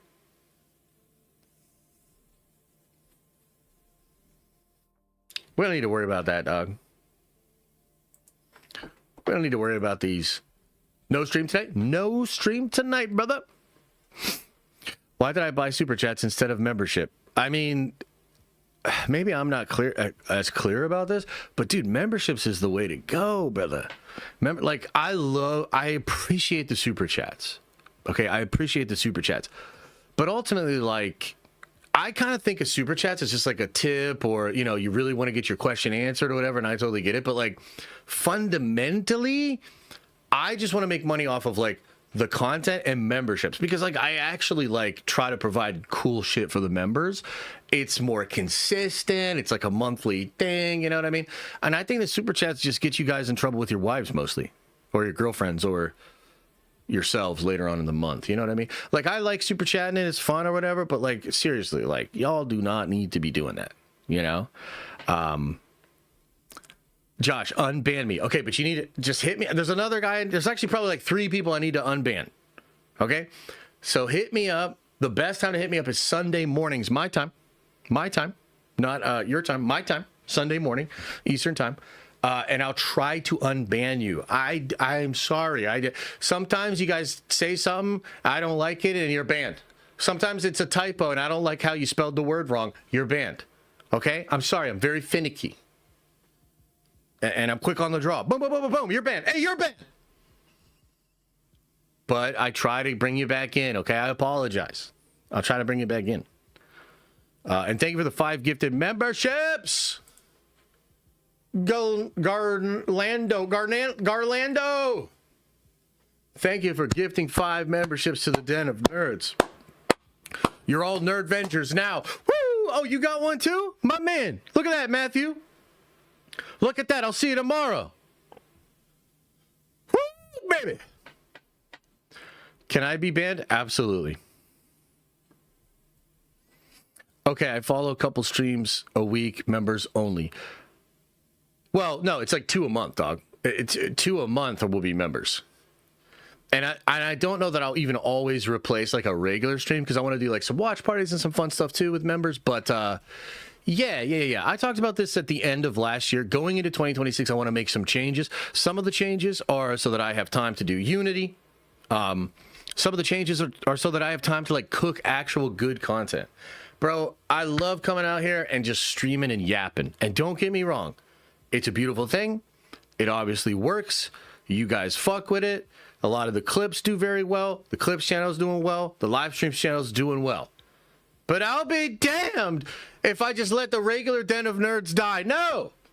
I want to make awesome fucking videos on that channel. And look, there's going to be a time where I make some awesome content and it doesn't get the views that I want.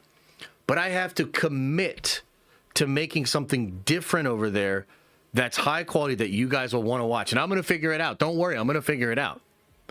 And then you're going to, then at the end of this year, when all of you guys spam all of your shit of like, oh, dude, you're my number 3 watch channel or you're my number 1 most watched channel. Last year, it was all the live channel. The fuck happened to the regular Den of Nerds? 237,000 subscribers? But y'all just don't watch it anymore? I'll be damned if I leave it like that. Hell nah. But it might take some time to figure that out and make really good content over there. So we're working on it. But all of that stuff just takes more time.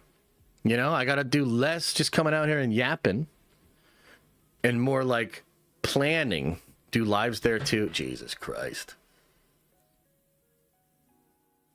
Jesus Christ.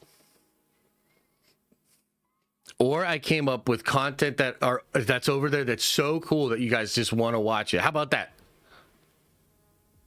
Unity channel? Look, Unity is going to be lit, dog. And we're going to do a lot of cool stuff with Unity this year. I don't know that we'll ever make an official Unity channel. Maybe we will someday. Yeah. Maybe we will. We need an OnlyFans Den of Nerds. Jesus. Naruto AI trailers are crazy. Yeah. They were pretty wild. You know what I thought was really crazy was the trailer of Diddy versus Epstein done in the style of Gojo of that anime. Did you all see that shit? I mean, I'm not saying you should go find it, but it was incredible. Like AI is doing some shit. Like that was a wild video, and they did a part 2, and they did a fucking part 2. Unbelievable. Yeah. If we asked AI to make Den of Nerds episode beat, what would it be about? Oh, that's a good question. I don't know. Yeah, I don't know.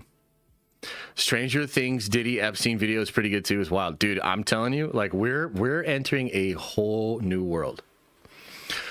Like we're entering a world where like Stranger Things last season is like shit.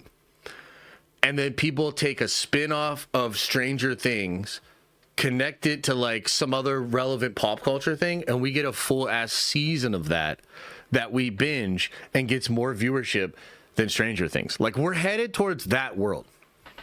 Like we are legitimately headed towards that world. And hasn't this happened before? Wasn't PUBG a custom modded version of a different game? And then it became PUBG. Isn't that what happened there? Dude, I'm telling you, more and more of that kind of stuff is happening. So does the Fantastic Four meet the Wakandans first? Maybe they're not with Doom. No, I think that's later on in the movie, dog.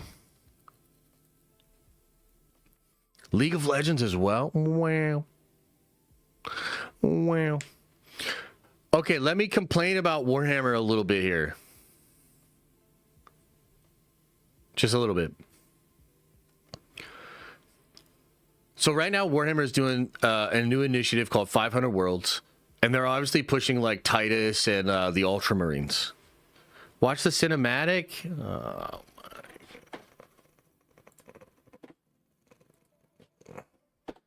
Watch the cinematic.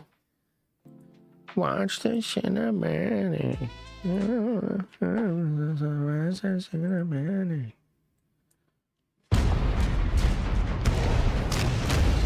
Oh my god, it's so cool.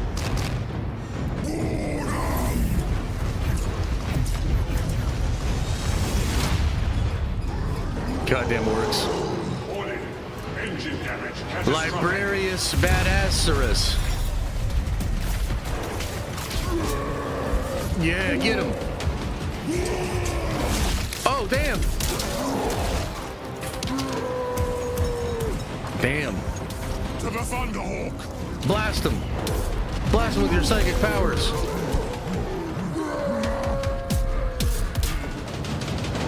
What? There it is. Hell yeah.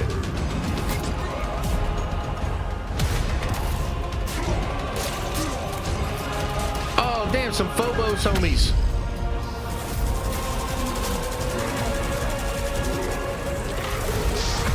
Oh, damn. Smited him.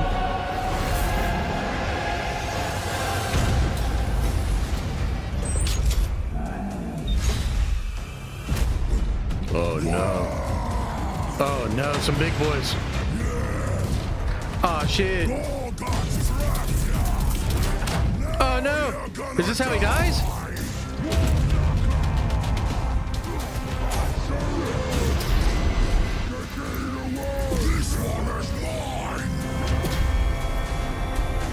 He's back? Target the Orcraft.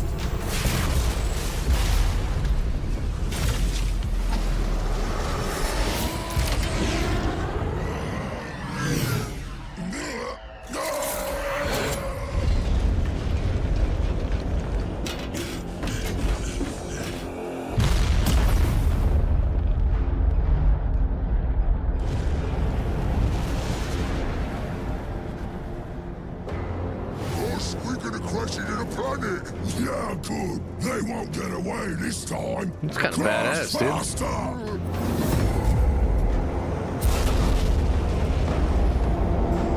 Holy shit.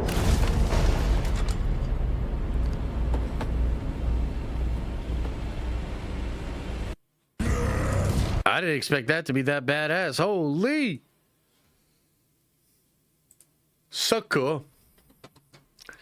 Sashin says, I share Disney Plus with my friend, and we're considering canceling our annual membership and maybe going month to month when needed. It's about time. Yeah, I think that's probably fair, man.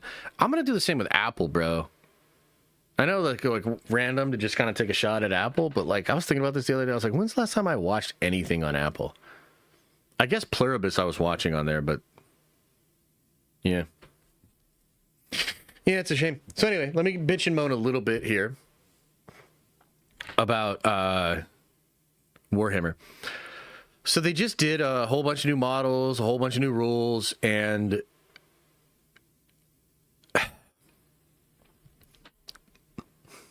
the biggest thing that needs to change with 11th edition and the rules is they need to stop making detachments that are terrible. And if they make detachments that are terrible, then they need to fix them. So right now the game is doing this thing, and it's just, I just really don't like it, where they make a whole bunch of new sets of rules. And I think this is an attempt to like give you multiple ways to play and to like give it, you know, make it fresh and all that sort of stuff.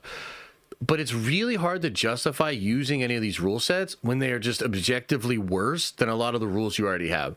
And it's like Dark Angels have like 6 different detachments. Literally one of them is playable. One of them is playable. And they're doing like new detachments. It's just a silly waste of resources. Like, why would you make new detachments that are not going to be used, it's a waste of time and energy and resources. Like those, you should be fixing the other detachments rather than creating all new ones that are not good enough. Yeah. I mean, that's probably something that most of you don't give a fuck about or don't understand. But as a player of the game, while I do think they've done enough to give factions enough to have fun with and play, and I don't know, a few factions still feel kind of shitty right now, but for the most part, you have options. I just wish they would not be using time, energy, and resources to continue to create stuff that is literally like, it just feels really poorly conceived. Like really poorly conceived. Like they basically announced 3 Space Marine detachments today. One of them is playable, and it's really not even that good. And it's like, well, okay, I guess we'll just wait for the next one. You know what I mean? It just doesn't feel good. It's a very feel bad kind of a situation. But yeah, anyway, there you have it. There you have it.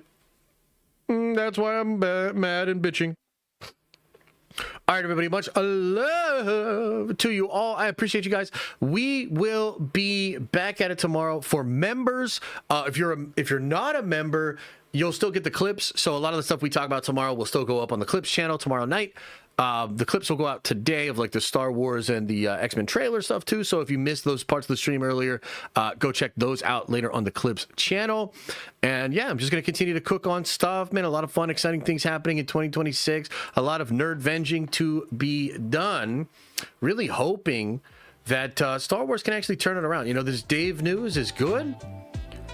I am just at a place where I'm so damn mixed on it. I see all sorts of ways this could be more of the same. I'm desperate for change. I don't know if Dave is really going to do that. But this is certainly better than just Kathy running the show. And there's at least an opportunity, a chance here for some serious change. So that is good and that is positive. Appreciate you guys. Thank you so much for being here. And as I always say, I hope you are having an awesome and a nerdy day, and I'll see you in the next video.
Is everybody gone?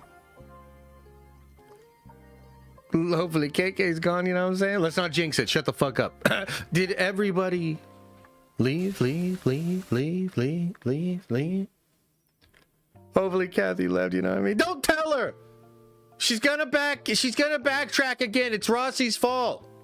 You know, he had to do that super chat earlier, and now she's like, you know what? Fuck it. I am gonna stay on a couple extra months. Thanks a lot, Rossi.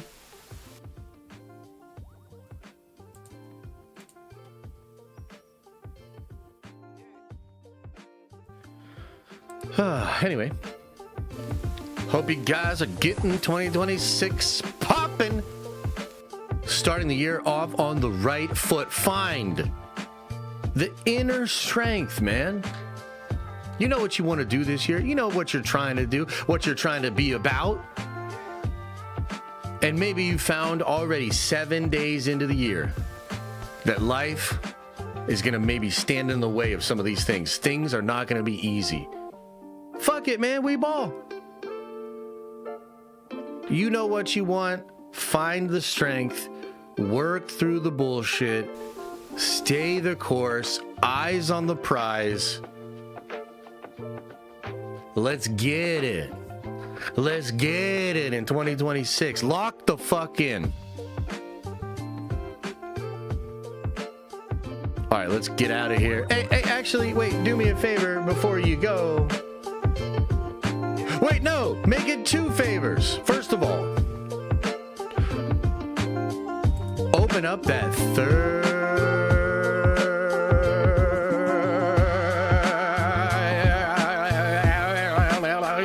eye and wash out your stinky butt.